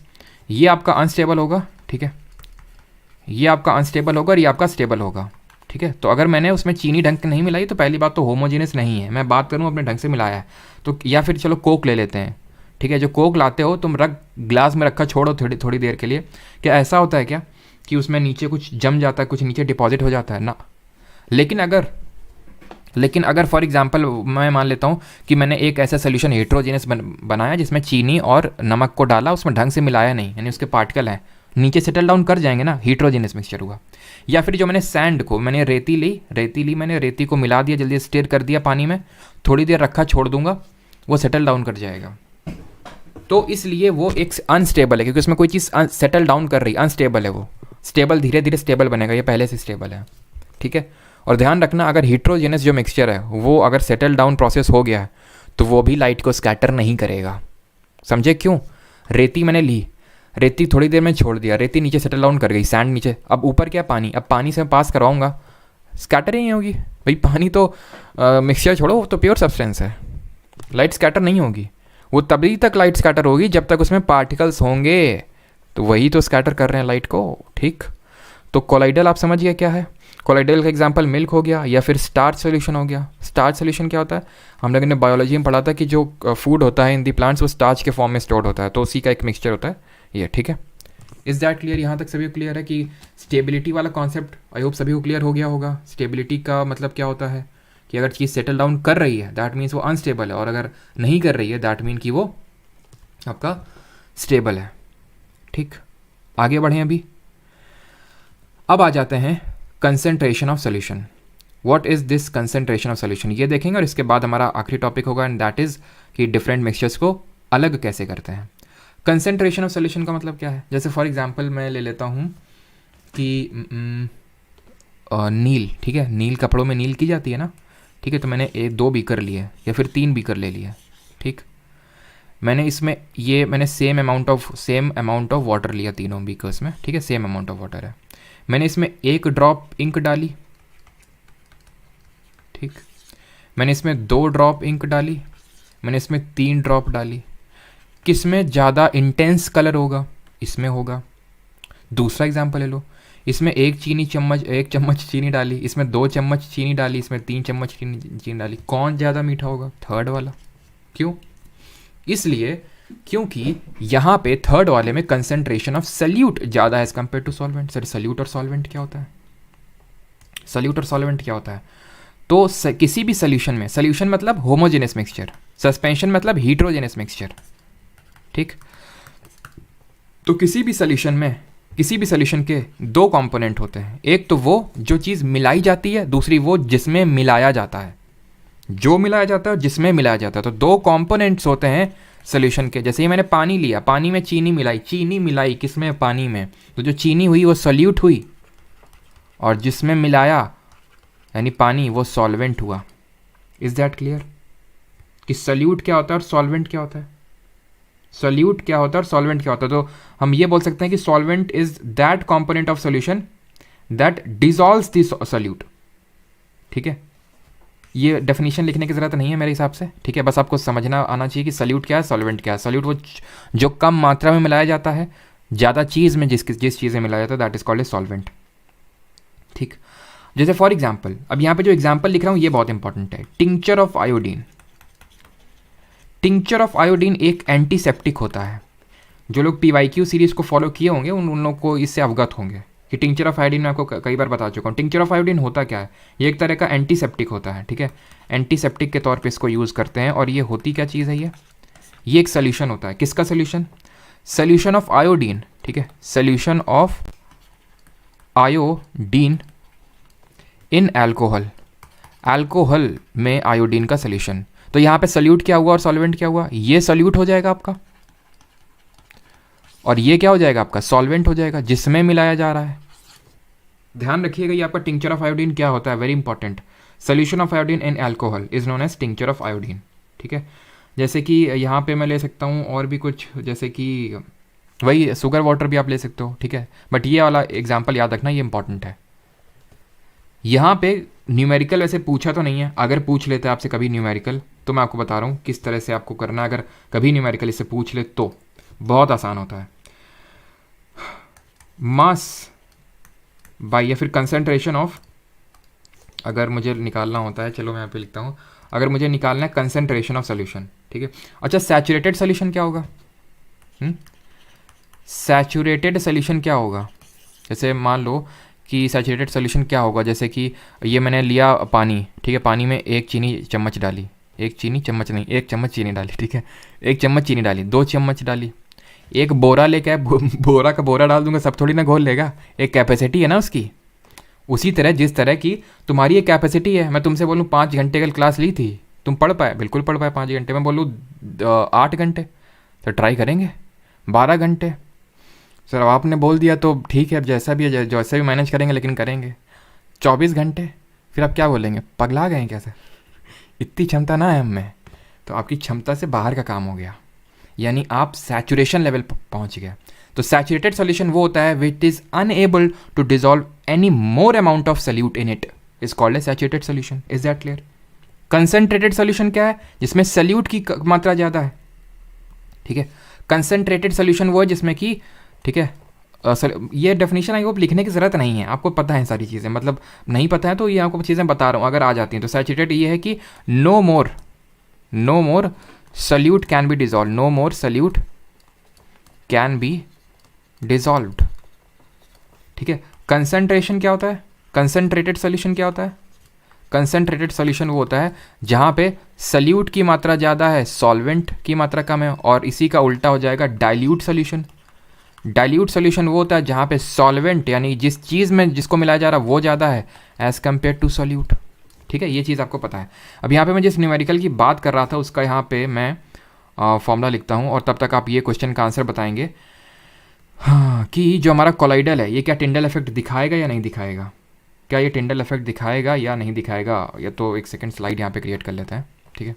जल्दी से बताइए कोलाइडल सॉल्यूशन हमारा टिंडल इफेक्ट शो करेगा या नहीं करेगा। फिर मैं आपको बताता हूँ कि amount of concentration of solution अगर आपको निकालने को आ जाए तो आप कैसे निकालेंगे, ठीक है। तो कंसंट्रेशन ऑफ सॉल्यूशन, कंसंट्रेशन आप समझ गए, कंसंट्रेशन ऑफ सॉल्यूशन अगर मुझे निकालना है तो मैं कुछ नहीं, अमाउंट ऑफ सल्यूट ऊपर रखूँगा, अमाउंट ऑफ सल्यूट, ठीक है, upon amount of solution, amount of solution, ये फॉर्मूला होता है, बहुत आसान है। और अगर मुझसे जैसे मास बाई परसेंटेज ऐसा कुछ न्यूमेरिकल पूछ ले, मास बाई परसेंटेज, तो मैं कैसे करूँगा, मास ऑफ सल्यूट लिखूँगा ऊपर और नीचे मास ऑफ सॉल्यूशन लिखूँगा, ठीक है, मास ऑफ सॉल्यूशन और इनटू 100 कर दूंगा बिकॉज मास बाई परसेंटेज पूछा है, ठीक है। चलो एक तो मैं एक क्वेश्चन देता हूँ, न्यूमेरिकल देता हूँ, वो छोटा सा, जल्दी से सॉल्व करके इसको उड़ा दो, ठीक है। एक सोल्यूशन है जिसमें कि 40 ग्राम का सॉल्ट है, ठीक है, 40 ग्राम सॉल्ट है, और मान लेते हैं कि 40 ग्राम सॉल्ट है, ठीक है, और उसको 160 ग्राम, ठीक है, 160 ग्राम पानी में घोला जा रहा है, ठीक है। तो मुझे बता दो मास बाई परसेंटेज क्या है सोल्यूशन का, what is the mass by percentage, जल्दी से सॉल्व करके इसको बता दीजिए, एकदम लप्पू सा क्वेश्चन है। Colloidal solution shows Tyndall effect, क्योंकि दिख तो होमो रहा है लेकिन है क्या, हीट्रो, ठीक है, शोज आपका टिंडल इफेक्ट, यानी टिंडल इफेक्ट ये दिखाएगा, यानी लाइट को स्कैटर करेगा। जिस तरह से होमोजेनियस मिक्सचर में होमोजेनियस मिक्सचर में सोल्यूशन में हमें देखने को मिलता है सल्यूट और सॉल्वेंट, उसी तरह से इसमें होता है डिस्पर्स्ड फेस और डिस्पर्सिंग मीडियम। जिसके बारे में यहाँ पे मैं आपको नहीं पढ़ा रहा हूँ, क्योंकि यहाँ अभी तक मैंने कोई क्वेश्चन नहीं देखा है एसएससी आपके एग्जाम में जहाँ पे इस तरह से क्वेश्चन पूछा हो कि अगर लिक्विड डिस्पर्स फेस है। मुझे पता है आप में से काफ़ी लोगों ने पढ़ा होगा, इसीलिए मैं जानबूझ के इस चीज़ को पिन पॉइंट कर रहा हूँ कि अगर मान लो डिस्पर्स फेस लिक्विड है, डिस्पर्सिंग मीडियम है आपका गैस, तो किस तरह का कॉलॉइड बनेगा, उसको एरोसोल बोलते हैं। तो वो यहाँ पर नहीं करवा रहा हूँ, ठीक है। क्यों नहीं करवा रहा हूँ? वैसे तो मैं इसका नहीं होगा तो टेबल डाल दूंगा, क्योंकि अभी तक एक भी क्वेश्चन मैंने नहीं देखा। आपने अगर देखा है तो डेफिनेटली सेंड में, ठीक है। डिस्पर्स फेस होता है इसमें, वो एक तरह का सॉल्यूट होता है जिसमें डाला जाता है, उसको डिस्पर्सिंग मीडियम बोलते हैं। जैसे कि जो हम लोग शेविंग क्रीम होती है, हम लोगों की शेविंग क्रीम होती है, वो शेविंग जो क्रीम होती है वो एक्चुअली कोलाइड है, ठीक है, और वो आता है इमल्शन की कैटेगरी में, इमल्शन, ठीक है। लेकिन वो हम लोग को करना नहीं है। ये टिंडल इफेक्ट दिखाता नहीं, ये पार्टिकल का इतना बड़ा होता है कि लाइट को स्कैटर करेगा। इस क्वेश्चन का अगर सही आंसर की बात करें तो 40/160 इंटू 100, 0 से 0 कैंसिल हुआ, 4 से 4, 25% बिल्कुल गलत आंसर है। पहले देख लेते हैं 25% दिया किस किसने है, फिर आते हैं कि किसने 25% दिया है। 25%, हाँ 25, जिसने 25 दिया है सबका गलत है, ठीक है। जिसने 25 दिया सबका गलत है। अब क्यों गलत है?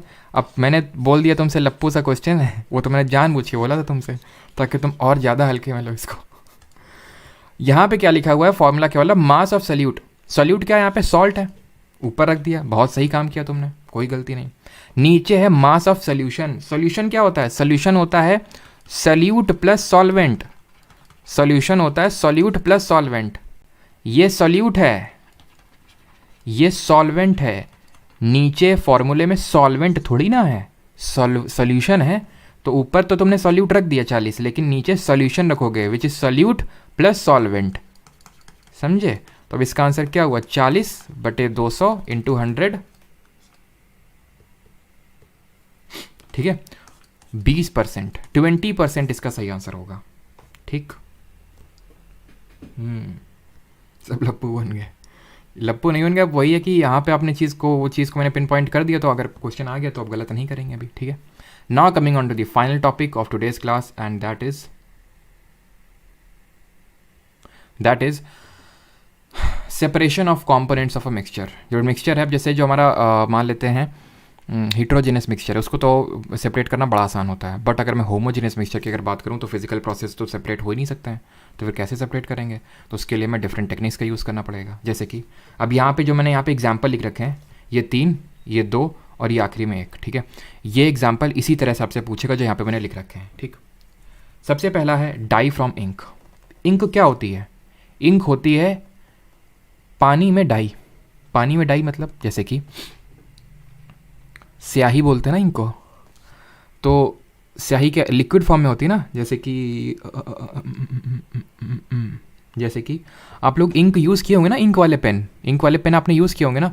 तो इंक को अगर मैं कहीं पे जैसे ऊपर रखा खुला छोड़ दूं, ठीक है, उसका ढक्कन खुला रखा छूट जाता था, तो क्या होता था, पानी उड़ जाता था, बचता था वो सॉलिड कलर बचता था।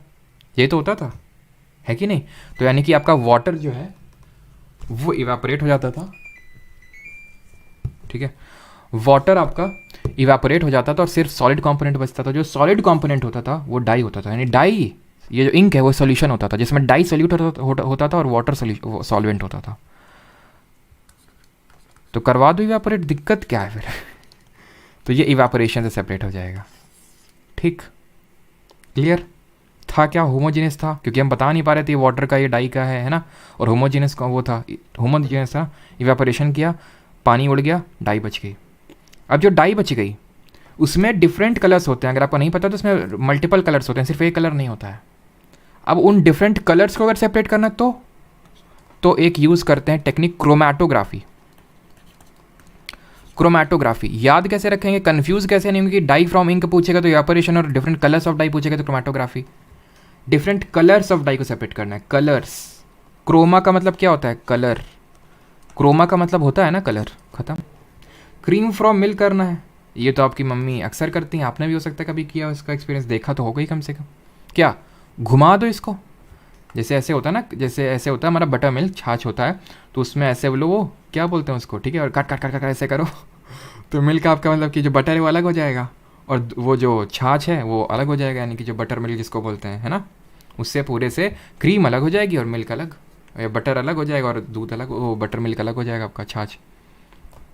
इस प्रोसेस को बोलते हैं सेंट्रीफ्यूगेशन। क्या बोलते हैं इसको? सेंट्रीफ्यूगेशन, जिसमें घुमा रहे हैं चीज़ों को। तीसरा लेते हैं mixture of salt and ammonium chloride. इसको सेपरेट करेंगे सब्लिमेशन से। क्यों सब्लिमेशन क्यों यूज़ कर रहे हैं? सब्लिमेशन क्या होता है? सब्लिमेशन वो होता है जहाँ पे सॉलिड गैस में कन्वर्ट होता है। ये हम अभी पढ़ के आए हैं कि सॉलिड यहाँ गैस में कन्वर्ट होता है। तो यहाँ कौन है जो गैस में कन्वर्ट होता है? जैसे सॉल्ट है और अमोनियम क्लोराइड है, तो पता है क्या करेंगे इसमें? सब्लिमेशन करवाएंगे। तो जो अमोनियम क्लोराइड ये एक सबलाइम कंपाउंड है। सबलाइम कंपाउंड कौन होते हैं? जिनमें ये प्रॉपर्टी देखने को मिलती है कि वो डायरेक्टली गैस में कन्वर्ट हो जाते हैं। तो इनमें करेंगे क्या? जैसे इसको थोड़ा सा हीट करेंगे तो सॉलिड जो आपका अमोनियम क्लोराइड है वो डायरेक्टली क्या हो जाएगा? गैस में कन्वर्ट हो जाएगा। अमोनियम क्लोराइड की जगह मान लेते हैं कपूर होता, कैम्फर होता, तो इसका भी हमें पता है कपूर भी डायरेक्टली गैस में कन्वर्ट हो जाता है। या फिर इसकी जगह नैप्थलीन बॉल्स होती हैं तो भी वो डायरेक्टली प्रॉपर्टी होती है। तो जहाँ पे भी आपको इस तरह का कंपाउंड देखने को मिल जाए जो सबलाइम हो, तो उसमें कुछ नहीं, बस आप सब्लिमेशन यूज़ कर देना, वो आपका हो जाएगा। तो ये मैं आपको लिख रहा हूँ, अगर इसके बियॉन्ड नहीं आएगा, या तो अमोनियम क्लोराइड हो गया, कैम्फर हो गया, नैप्थलीन हो गया, एंथ्रासीन होगा। दो इमिसिबल लिक्विड हैं, आपस में मिक्स नहीं हो रहे हैं। इसका बेस्ट एग्जाम्पल है पानी में तेल, ऑयल इन वाटर। तो मान लेते हैं मिट्टी का तेल है, केरोसिन ऑयल है, ये वाटर है। कुछ नहीं, फनल में डाल दो, ये स्टॉप कॉक है, इसको खोल दो। अब जो ऊपर ये क्या है? केरोसिन ऑयल है। क्यों ऊपर क्यों है? क्योंकि इसकी डेंसिटी कम है, तो ऊपर है। वाटर की डेंसिटी ज़्यादा है तो नीचे है। ये खोल दो इसको, स्टॉप कॉक को, पानी को जाने दो। पानी जाएगा जाएगा जाएगा जाएगा जाएगा, जैसे ही ये नीचे पहुँचे केरोसिन, एक पॉइंट आएगा जिससे नीचे नीचे नीचे वाटर लेवल डाउन होता जाएगा। यहाँ केरोसिन ऑयल पहुँचे, बंद कर दो स्टॉप कॉक को। पानी अलग, केरोसिन ऑयल अलग। क्या किया इसमें? ये इस टेक्निक को बोलते हैं सेपरेटिंग फनल। सेपरेटिंग फनल ने सिंपल सेपरेट कर दिया, कोई दिक्कत नहीं हुई। एग्जाम्पल क्या है इसका? Liquid kerosene oil in water, ठीक है, या फिर सिंपल ऑयल इन वाटर। अगर आपसे पूछ दे किस तरह सेपरेट करेंगे? Separating funnel. दो इमिसिबल है ना, आपस में मिक्स नहीं हो रहे हैं। लेकिन बात ये आती है अगर मिक्स हो रहे हो तो, दोनों आपस में अगर मिक्स हो रहे हो तो, जैसे फॉर एग्जाम्पल मैं यहाँ पे ले लेता हूँ एसीटोन एंड वाटर ले लेता हूँ मैं, ठीक है। मैं एक लेता हूँ यहाँ पे acetone in water, acetone and water. तो अगर दोनों मिक्सिबल हैं, यानी दोनों आपस में अगर मिक्स हो रहे हैं, जैसे फॉर एग्जांपल मैंने बोला एसीटोन इन वाटर, तो इसमें हम क्या करेंगे? इसमें हम थोड़ा सा कुछ बीकर और फनल वगैरह का इस्तेमाल करेंगे और इसको एक ट्यूब से पास करेंगे। जैसे क्या करेंगे? जैसे हम जैसे कि मान लेते हैं ये सोल्यूशन है पूरा मिक्सचर, ये भगोना लिया, भगोना में एसीटोन वाटर का मिक्सचर है, इसको नीचे से हीट अप करेंगे, इस तरह से हीट किया, ठीक है। और इसको क्या करेंगे? हीट करने पे एक जिसमें से जैसे वो जो वाटर होगा, ठीक है, सॉरी जो एसीटोन होगा, एसीटोन क्या होगा? वो हीट करने से, क्योंकि उसका जो बॉइलिंग पॉइंट था वो कम था, ठीक है, बॉइलिंग पॉइंट कम था, तो वेपराइज हो जाएगा। वेपराइज होकर यहाँ पे इसके वेपर्स मिलेंगे, इसको यहाँ पे इसको यहाँ से बंद कर दो ताकि ऊपर ना उड़ सकें, और इस यहाँ से कनेक्टेड रखो।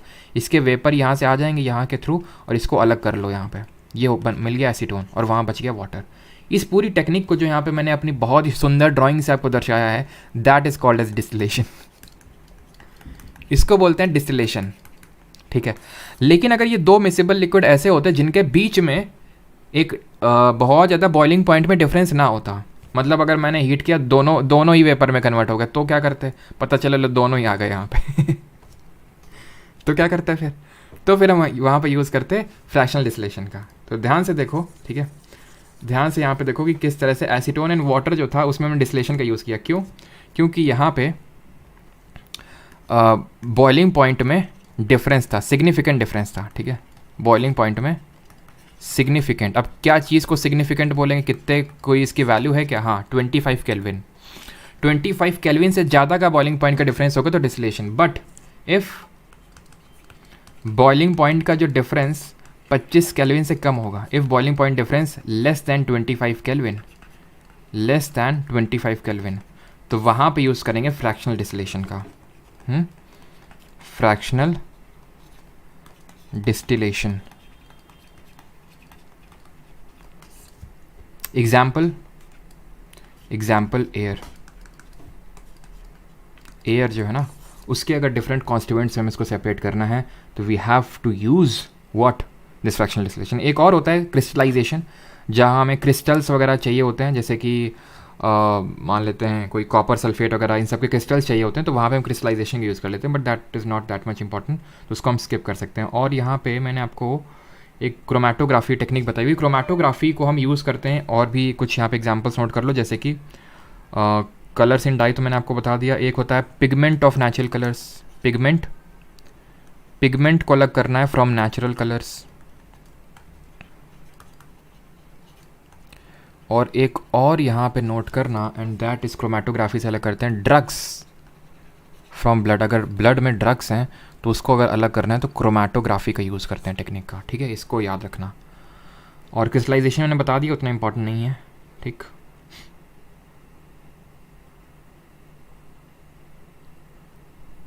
किसी को कोई डाउट तो नहीं आता तक? और अब आखिरी कंपोनेंट पे आ चुके हैं, ठीक है। ये मुझे याद नहीं था कि ये हम लोग का आखिरी है। तो आखिरी है हम लोग का ये फिजिकल और केमिकल चेंजेस।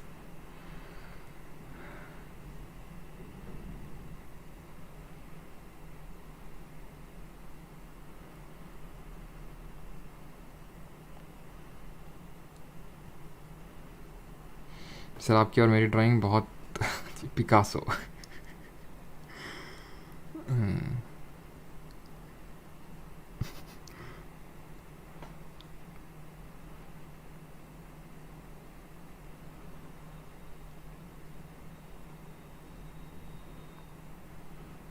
इसके नोट्स 9 PM के पहले, आज के नोट नहीं मिल पाएंगे आपको, ठीक है, ड्यू टू बिकॉज जो नोट्स बनाते हैं उनकी तबीयत बहुत काफ़ी ज़्यादा ख़राब है इस समय, ठीक है।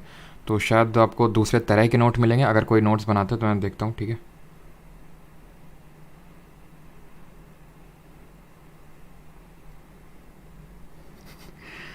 चलो भाई, तो अभी आते हैं फिज़िकल और केमिकल चेंजेस में। ये फिज़िकल और केमिकल चेंजेस क्या होते हैं? डाउट तुम लोग के होते नहीं तो अनसेंड कुछ भी लिखते हो कमेंट में, है ना। चलो, तो अभी आते हैं फिजिकल और केमिकल चेंजेस। इनको हिंदी में क्या बोलते हैं? भौतिक, ठीक है। पहले मुझको लगता था शारीरिक, लेकिन फिजिकल का मतलब हाँ शारीरिक होता है, लेकिन यहाँ पे हम यूज़ करेंगे भौतिक, है ना। भौतिक एवं रासायनिक परिवर्तन, ठीक है। भौतिक एवं रासायनिक परिवर्तन। अब पढ़ते हैं भौतिक परिवर्तन क्या होते हैं और रासायनिक परिवर्तन क्या होते हैं। तो भौतिक वो होते हैं, फिजिकल चेंजेस वो होते हैं जो आपके रिवर्सिबल होते हैं, जिनको रिवर्स किया जा सकता है, और जहाँ पे matter changes form but not chemical identity. यहाँ पे क्या है, यानी कि ये आपके क्या है, रिवर्सिबल है। रिवर्सिबल मतलब इनको बैक किया जा सकता है। केमिकल चेंजेस क्या होते हैं? इररिवर्सिबल होते हैं, ठीक है, इररिवर्सिबल होते हैं। और यहाँ पे केमिकल रिएक्शन होती है जिसकी वजह से नए प्रोडक्ट बन जाते हैं। जैसे फॉर एग्जांपल अगर मैं बोलूँ कि हमारी ये है आइस, बर्फ़ है, बर्फ़ पिघल गई, वाटर बन गई, क्या मैं इस वाटर से फिर से बर्फ़ बना सकता हूँ? येस, आंसर इज़ येस, यानी वो रिवर्सिबल है, यानी वो फिजिकल चेंज हुआ। क्या इसके और इसके पार्टिकल में कोई चेंज है? क्या आइस में भी H2O के पार्टिकल होंगे, वाटर में H2O के पार्टिकल होंगे। इसको अगर मैं गैस में उड़ा दूंगा और वेपराइज कर दूंगा तो भी भले स्टेट में चेंज हो रहा है, सॉलिड, लिक्विड, गैस, बट तीनों मतलब रिवर्सिबल है और तीनों में पार्टिकल कुछ चेंज नहीं हो रहा, कोई केमिकल रिएक्शन नहीं हो रही है, इस वजह से वो फिजिकल चेंज। जैसे मेल्टिंग हो गई, फ्रीजिंग हो गई, चॉपिंग हो गई। जैसे वुड है, वुड को मैंने काट दिया, वुड को मैंने इसे चॉप कर दिया, काट दिया, तो क्या कुछ फिजिकल चेंज हुआ इसमें? बिल्कुल हुआ। क्या कोई केमिकल चेंज हुआ? ना। केमिकल कॉम्पोजिशन में चेंज हुआ क्या? श्रेडिंग हो गया आपका, बॉइलिंग हो गया, ठीक है, बॉइलिंग हुआ, जैसे बॉयल किया, वाटर को बॉयल कर दिया तो वेपराइज हो गया, तो क्या इसमें कोई केमिकल चेंज हुई? नहीं हुई, ठीक है। वहीं बात करें केमिकल चेंजेस में, कंबशन, किसी चीज़ को जला दिया, जैसे लकड़ी को जला दिया तो कोयला मिल गया, कोयले से फिर क्या लकड़ी बना लोगे? क्या? रॉटिंग, सड़ गया आपका, मान लेते हैं कोई जो फल ले गया वो सड़ गया, भयंकर रूप से सड़ गया, फिर से उसको ताज़ा कर सकते हो क्या? रस्टिंग की अगर बात करें, रस्टिंग क्या होती है? आयरन नेल, जैसे रस्टिंग लोहे में जंग लग गई तो इसमें क्या हो जाता है? आयरन ऑक्साइड की लेयर जम जाती है, Fe2O3, ठीक है। तो इसमें आयरन ऑक्साइड की लेयर जम जाती है और वो आयरन ऑक्साइड की लेयर इसमें रस्टिंग करती है। इसमें क्या हुआ? केमिकल कॉम्पोजिशन इसका चेंज हो गया, क्योंकि केमिकल कॉम्पोजिशन चेंज हुआ तो एक केमिकल चेंज होगा। और डाइजेशन भी हमारे केमिकल चेंज होता है। जैसे हमने खाना खाया तो वो क्या है, खाना का हमें पता है, हमने बायोलॉजी में पढ़ा कि खाने का ब्रेक डाउन होता है हमारे different parts of alimentary canal में। सबसे पहले स्टमक में, फिर स्मॉल इंटेस्टाइन में, फिर लार्ज इंटेस्टाइन में। जरा बताइए सबसे ज़्यादा डाइजेशन किस पार्ट ऑफ एलिमेंट्री कैनाल में होता है? देखते हैं कितने लोगों रिवाइज करके रख रहे हैं बायोलॉजी को। बाकी बायोलॉजी का भी वन शॉट होगा, आई थिंक कल नहीं परसों मंडे को होगा, सॉरी वेडनेसडे को होगा आपका पॉलिटी का, और संडे को होगा बायोलॉजी का। तो डाइजेशन में क्या है? केमिकल चेंजेस हो रहे हैं, बिकॉज केमिकल्स हैं वहाँ पे। HCl एक केमिकल है, बाइल जूस एक केमिकल है, वो क्या है, उसमें केमिकल रिएक्शन कर रहे हैं, ठीक। ठीक है, जल्दी से आप यहाँ पे बताएंगे। एक यहाँ पे मैं लिखता हूँ जल्दी से।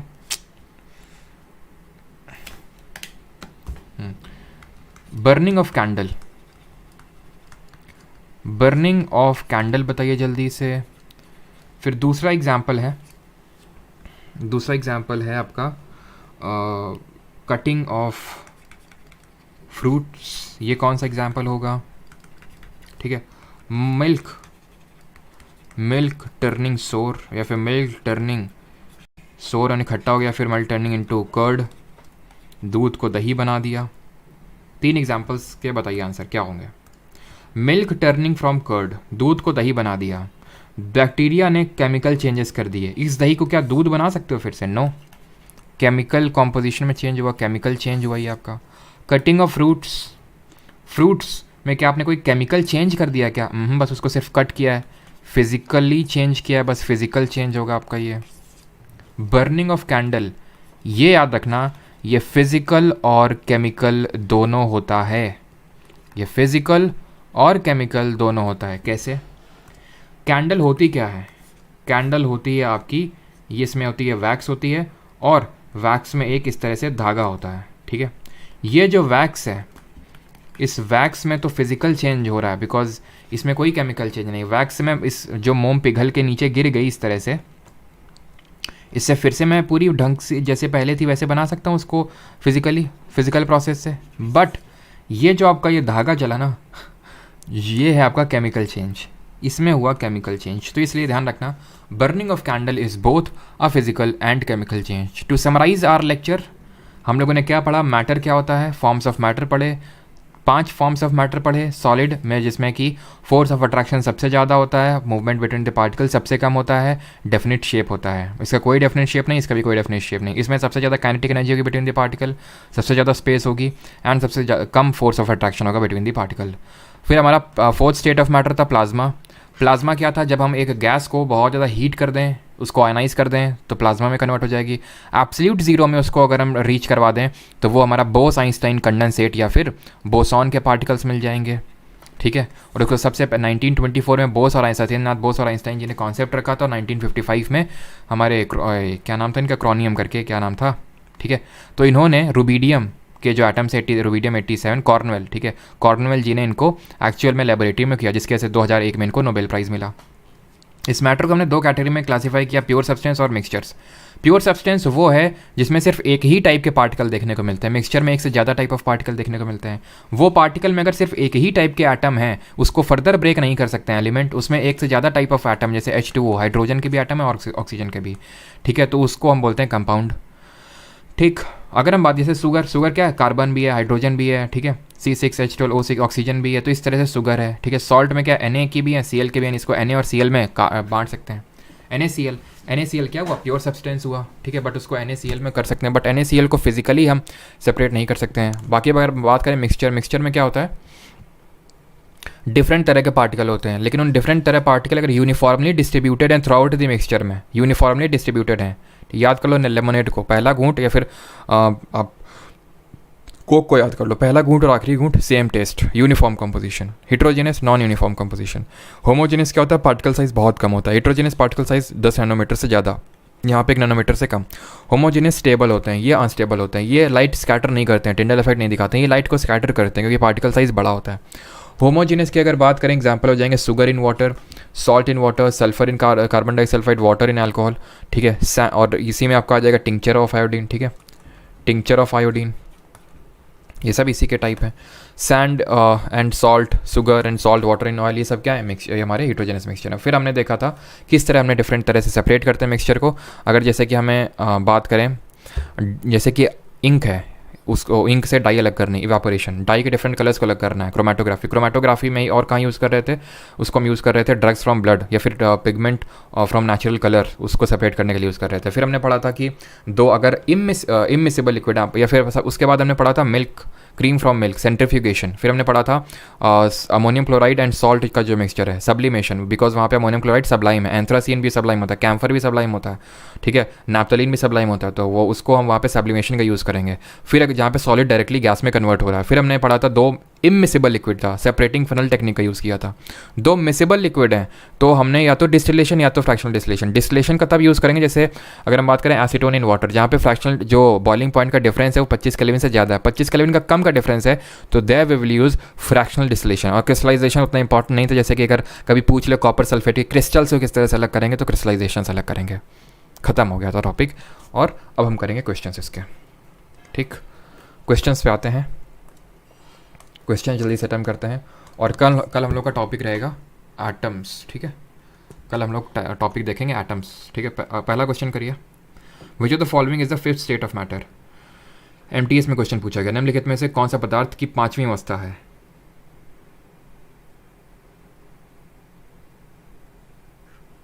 सर शुगर मत बोलिए, शुगर बोलिए। अच्छा बिट, ये स्पेलिंग होती है क्या जो शुगर बोलें? शुगर, शुगर नहीं बोलेंगे हम, शुगर। शुगर होता तो शुगर ही बोलेंगे हैं, शुगर थोड़ी ना होता है शुगर हैं। चलो, fifth state of matter Bose Einstein करनी, ये क्या है? Fourth state of matter. ठीक है, what is the state of matter that exhibits behaviour uniformity. Behaviour uniformity कौन सा स्टेट? हाँ, सबका सही है। तो what is the state of matter that exhibits behaviour uniformity. तो अगर बिहेवियर यूनिफॉर्मिटी की अगर बात करें तो यहाँ पे क्या आंसर होगा? बिहेवियर में पूरा uniformity, option number A, solid. ठीक है, अगले पे आते हैं। What is true. ठीक है, what is true about homogeneous mixture. पढ़िए स्टेटमेंट और जल्दी से बताइए।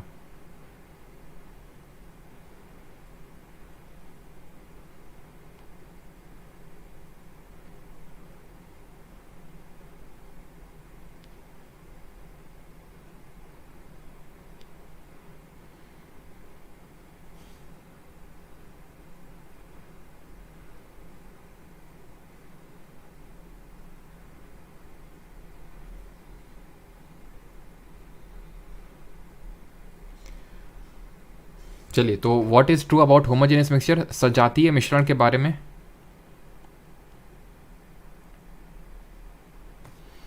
क्या चीज़ इसमें, चलो पहले इसको सॉल्व करते हैं। What is true about homogeneous, इसको फिर देखते हैं। What is true about homogeneous mixture, सजातीय मिश्रण के बारे में। Homogeneous mixture is the mixture of two और मोर और टू कंपोनेंट्स। बिल्कुल। In homogeneous mixture the composition properties are uniform through the mixture. बिल्कुल सही है, बोथ आर ट्रू। ट्रू ही पूछा था ना, बोथ आर ट्रू। ठीक है, इसको एक बार। What is the state of matter that exhibits behaviour uniformity. पदार्थ की वह कौन सी अवस्था है जो व्यवहार में एक रूपता प्रदर्शित करती है। एक रूपता,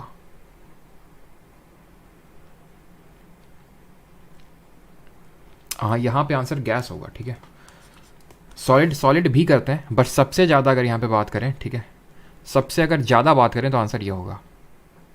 ठीक है, सबसे ज़्यादा जो यूनिफॉर्मिटी इन बिहेवियर है वो इसमें मिलेगी गैस में। ठीक, question number fourth. Which of the following properties does not describe a compound. निम्नलिखित में से कौन सा गुण किसी यौगिक का वर्णन नहीं करता है। It is compose of two और मोर एलिमेंट। बिल्कुल सही, यही होता है compound. It is a pure substance. बिल्कुल, एलिमेंट और कंपाउंड दोनों प्योर सब्सटेंस होते हैं। It can not be separated into constituent by physical mean. बिल्कुल सही, फिजिकल मीन से आप सेपरेट नहीं कर सकते हो। It is mixed in any proportion. Any proportion नहीं होता है, फिक्स्ड प्रपोर्शन होता है। ठीक है, एनी एक्सट्रीम कीवर्ड है ना, फिक्स्ड प्रपोर्शन होता है। जैसे अगर मैं बात करूँ H2O, ये कंपाउंड है, फिक्स्ड प्रपोर्शन में मिक्स होता है। चाहे वही है कि नाले का पानी लेके आओ, चाहे आर घर का पानी या फिर कहीं का पानी हो तुम्हारा। ठीक है, H2O ही होगा, ऐसा नहीं कि नाले में H1O2 हो जाएगा फिर H1.O2 हो जाएगा। ठीक है, ऐसा नहीं होगा। Fifth, in the tincture of iodine find the solute and the solvent. ठीक है, बहुत आसान सा क्वेश्चन है। Tincture of iodine, that is, यहाँ पे आयोडीन सॉल्यूट होता है और अल्कोहल सॉल्वेंट होता है। इसको एंटीसेप्टिक के तौर पे यूज़ करते हैं। विच of the following is not a homogeneous mixture. इनमें से कौन सा होमोजेनियस मिक्सचर नहीं है, सजातीय मिश्रण नहीं है। होमोजेनियस, एयर होमोजेनियस है, टिंक्चर ऑफ आयोडीन होमोजेनियस है, शुगर सोल्यूशन होमोजेनियस है, मिल्क, मिल्क आपका एक कोलाइडल सोल्यूशन है, हमने पढ़ा था। मिल्क सोल्यूशन हो गया या फिर स्टार्च सोल्यूशन हो गया। Seventh, what is the statement 10% glucose in water by mass. तो वही जो मैंने आपको कंसंट्रेशन वाले टॉपिक में पढ़ाया था, जो हम लोगों ने न्यूमेरिकल किया था। 10% of glucose in water by mass का मतलब क्या हुआ कि 10% उसमें ग्लूकोज है। ठीक है, यानी कि 10 ये आपका, ये क्या होगा, ये आपका सल्यूट हो जाएगा। ठीक है, और ये आपका सॉल्वेंट हो जाएगा। ठीक, तो आंसर यहाँ पे क्या होगा, 10 gram of glucose dissolve in 100 gram of water. Which method is use to separate cream from milk. Cream को अगर मिल्क से अलग करना है तो किसका यूज़ करेंगे, यहाँ पे हम यूज़ करेंगे सेंट्रीफ्यूगेशन, केंद्रापसारण का। ठीक है, डिस्टिलेशन आसवन, और कहाँ यूज़ करते हैं इसका हम, एसीटोन एंड वाटर। ठीक है। फ्रैक्शनल डिस्टिलेशन कहाँ यूज़ करते हैं? जहाँ पे हमें एयर के डिफरेंट कॉन्स्टिट्यूएंट को सेपरेट करना हो तो, और क्रिस्टलाइजेशन यूज़ करना हो तो, जहाँ पे कुछ क्रिस्टल सेपरेट करना हो, जैसे कॉपर सल्फेट के क्रिस्टल्स वगैरह। विच of the following is incorrect about physical change? तो भौतिक परिवर्तन के बारे में कौन सा कथन गलत है? तो देर इज़ नो गेन और लॉस ऑफ एनर्जी, गलत पूछा है ना। देर इज़ परमानेंट, ये गलत है, ठीक है। परमानेंट और इरिवर्सिबल नहीं होता बल्कि रिवर्सिबल होता है, यही तुमने पढ़ा था फिजिकल चेंज के बारे में, जैसे कटिंग हो गया किसी चीज़ का, बॉइलिंग हो गया, ये सारी चीज़ें। The components of water can be separated by, जल के घटकों को कैसे अलग किया जा सकता है? Physical method, chemical method, both they can be separated. Physical method है कि बहुत आसानी से जैसे इवेपोरेट वगैरह आपने करवा दिया, ठीक है, या फिर हाथ से ऐसे चुन के। अब वाटर में H2 और हाइड्रोजन और ऑक्सीजन को अलग करना है तो आपको केमिकल मेथड का यूज़ करना पड़ेगा, ऐसा नहीं कि फिजिकली आपने सेपरेट कर दिया। अब दे कांट बी सेपरेटेड, ऐसा नहीं है, क्यों? क्योंकि ये कंपाउंड है, कंपाउंड को उसका कॉन्स्टिट्यूएंट एटम्स में सेपरेट कर सकते हैं, एलिमेंट को सेपरेट नहीं कर सकते हैं। 13 मिक्सचर कैन बी, तो मिक्सचर आपका होमोजेनस भी हो सकता है, हेट्रोजेनस भी हो सकता है, ऑप्शन नंबर सी, ठीक है। प्योर सब्सटेंस अलग होता है, ठीक है, प्योर सब्सटेंस अलग चीज़ होती है, मिक्सचर अलग होता है जिसमें होमोजेनस और हेट्रोजेनस दो हमारी वैराइटीज़ होती हैं। ब्रास क्या है? ब्रास एक कंपाउंड है, एलिमेंट है, होमोजेनस मिक्सचर है, फिर हेट्रोजेनस मिक्सचर है। तो हमें पता है जो ब्रास है वो क्या है? ब्रास एक एलॉय है, ठीक है। ब्रास एक मिश्र धातु है, और एलॉय कैसा है? एलॉय होता है एक होमोजेनस मिक्सचर, वो एलॉय होता है एक सोल्यूशन। कैसा सोल्यूशन? सॉलिड सोल्यूशन, सॉलिड में सॉलिड को मिलाते हैं, option number C. 15 in sugar solution, चीनी के घोल में। Sir I want to purchase yearly package और GK please guide me through. भाई बहुत लोग बैच वैच का पूछते रहते हैं, एक ही बैच है, कोई बहुत मल्टीपल बैचेस नहीं है, ठीक है, एक ही बैच है, रन कर रहा है, एक ईयर की वैलिडिटी है। परमार अकेडमी ऐप है, वेबसाइट है www.parmaracademy.in। तो शुगर सोल्यूशन की अगर बात करें तो शुगर सोल्यूट होगा, वाटर सॉल्वेंट होगा। Brass is a solution of molten copper and, तो ब्रास किसका? वैसे तो अभी हम लोगों ने एलॉय पढ़े नहीं है, हम आगे पढ़ेंगे। ब्रास आपका कॉपर और जिंक का होता है, ठीक है। ब्रास सॉलिड एलॉय होते हैं, सॉलिड, ठीक है। तो ब्रास सॉलिड होता है, मॉल्टन फॉर्म में कॉपर होता है, सॉलिड आपका जिंक होता है, ठीक है। अगला है आपका 17th number, which of the following statement are true about pure substances? Pure substances के संबंध में कौन से सही है? Pure substances contain only one kind of particle, बिल्कुल सही है। प्योर सब्सटेंसेस में बी कंपाउंड और मिक्सचर, बिल्कुल ना, मिक्सचर अलग चीज़ होती है, प्योर सब्सटेंसेस अलग होते हैं, मिक्सचर, हाँ, प्योर सब्सटेंसेस एलिमेंट हो सकते हैं, कंपाउंड हो सकते हैं, बट ध्यान ये रखना कि मिक्सचर अलग चीज़ होती है। तो दो आपका नहीं होगा, इसको हटा दीजिए, इसको हटा दीजिए। Pure substances have the same composition through out, बिल्कुल सेम कॉम्पोजिशन होता है through out. Pure substances can be exemplified by all element other than निकल, ऐसा नहीं है, ठीक है। तो 3, 2 और 4 नहीं होगा आपका, पहला और तीसरा होगा, ऑप्शन नंबर बी यहाँ पे सही आंसर होगा, ठीक। अगला क्वेश्चन आते हैं, क्वेश्चन 7 रिपीट करना है। 7 में क्या है?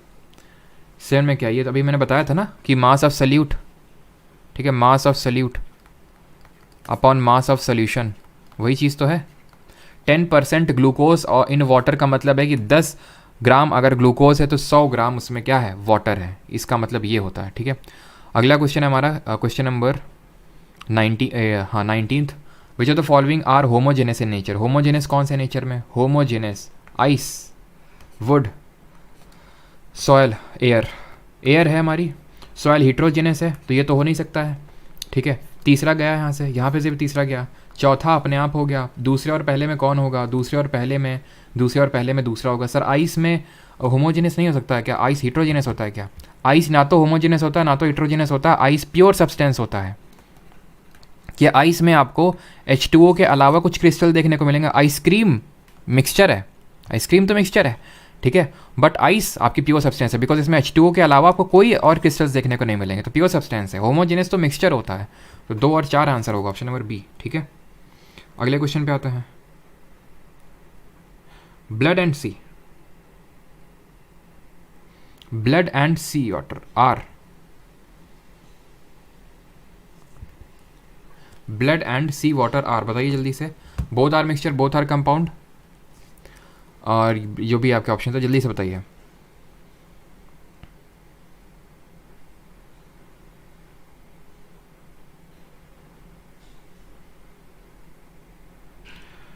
क्या दिक्कत है?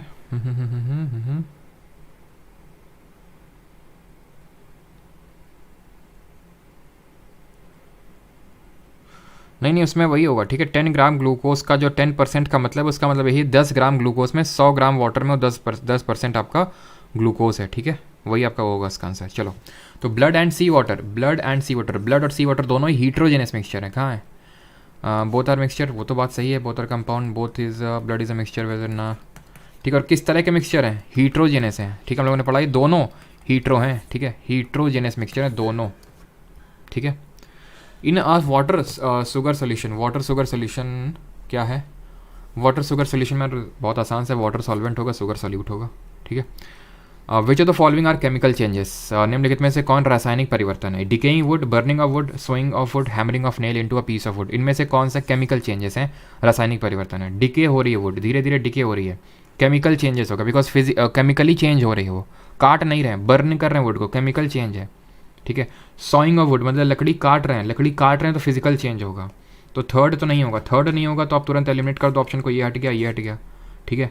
पहला अपने आप हो गया और दूसरा है ही है, तो option number first, hammering of nail into a piece of wood, ये भी आपका फिजिकल चेंज होगा। अरे भाई नेल को निकाल लो तो फिर से अपनी ओरिजिनल पोजीशन में रिस्टोर हो जाएगा। 24th, फूड का कुकिंग और फूड का डाइजेशन किस तरह के चेंजेस हैं, दोनों ही किस तरह के हैं, दोनों ही आपके केमिकल चेंजेस, केमिकल प्रोसेसेस हैं, केमिकल चेंज हैं, ठीक है। बिकॉज आपने फूड को कुक कर दिया, उसके बाद आप रिवर्स नहीं कर सकते हैं कि फिर से फूड को ले आए, ठीक है। और यहाँ पे होता है हम लोग का लेक्चर ख़त्म, ठीक है। और कल हम लोग करने वाले हैं एटम्स चैप्टर को, कल का हम लोग का जो टॉपिक होगा दैट विल बी एटम्स। कल का बहुत इंपॉर्टेंट है, वेरी इंपॉर्टेंट, ठीक है। कल का अगर आपने नहीं समझा तो आगे का जो लेक्चर होंगे वो आपके लिए दर्द भरे हो सकते हैं, ठीक है। फिर आप गाना गाएंगे कौन सा, दर्द भरे इस दिल में, है ना। तो इस वजह से अगर आपको गाना नहीं गाना है तो कल के लेक्चर में आप ज़रूर अटेंड कर लीजिएगा, बाकी आपकी मर्ज़ी है।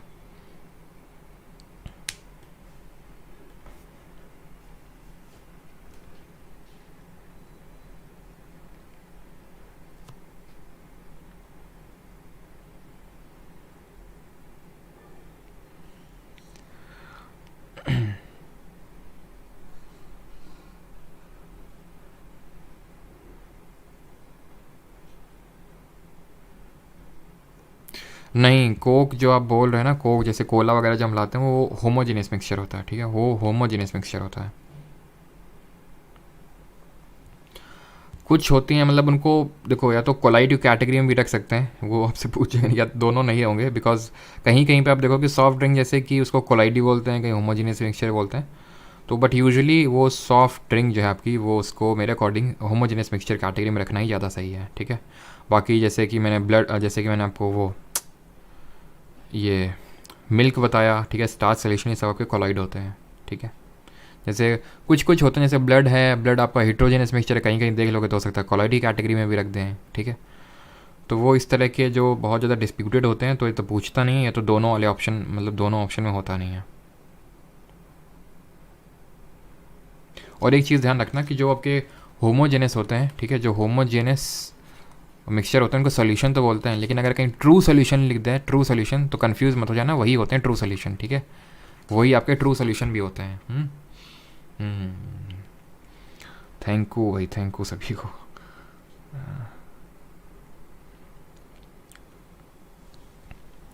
चले मिलते हैं कल। और बाकी जो लोग बैच वैच का पूछते रहते हैं, आई कैन रिपीट, 1 ईयर की वैलिडिटी है, ठीक है।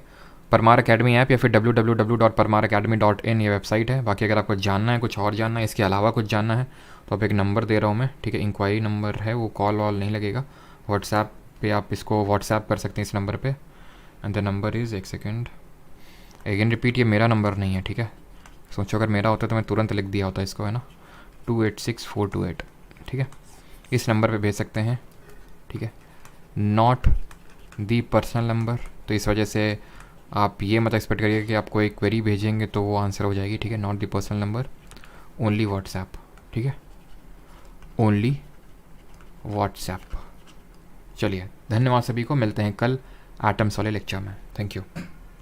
कल तो पॉलिटी है, कल नहीं है परसों है, वेडनेसडे को है। और मैं आपको बता दूं कल तो हम लोग की क्लास मॉर्निंग में होगी 11 AM पे, और परसों से ये क्लास जो मॉर्निंग में हो रही है, इस क्लास की timing will be the 6:30 PM नई टाइमिंग होगी, जब तक केमिस्ट्री ख़त्म नहीं हो जाती। क्यों?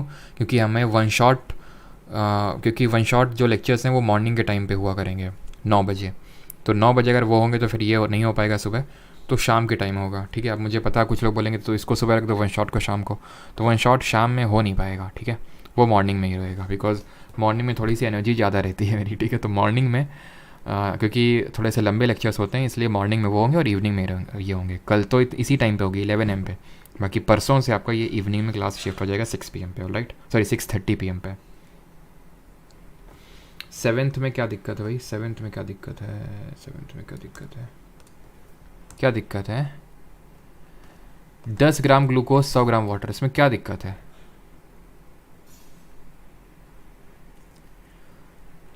10% glucose in water by mass signifies जल में द्रव्यमान के अनुसार 10% ग्लूकोज। तो क्या दिक्कत है इसमें? 10 ग्राम ग्लूकोज 100 ग्राम वाटर में है, इसमें दिक्कत क्या आ रही भाई?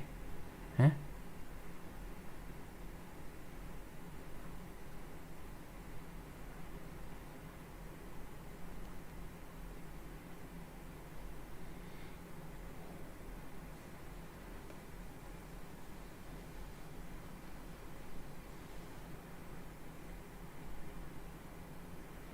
इसमें प्रॉब्लम क्या आ रही है?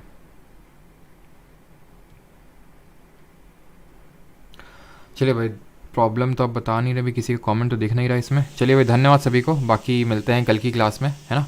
Thank you.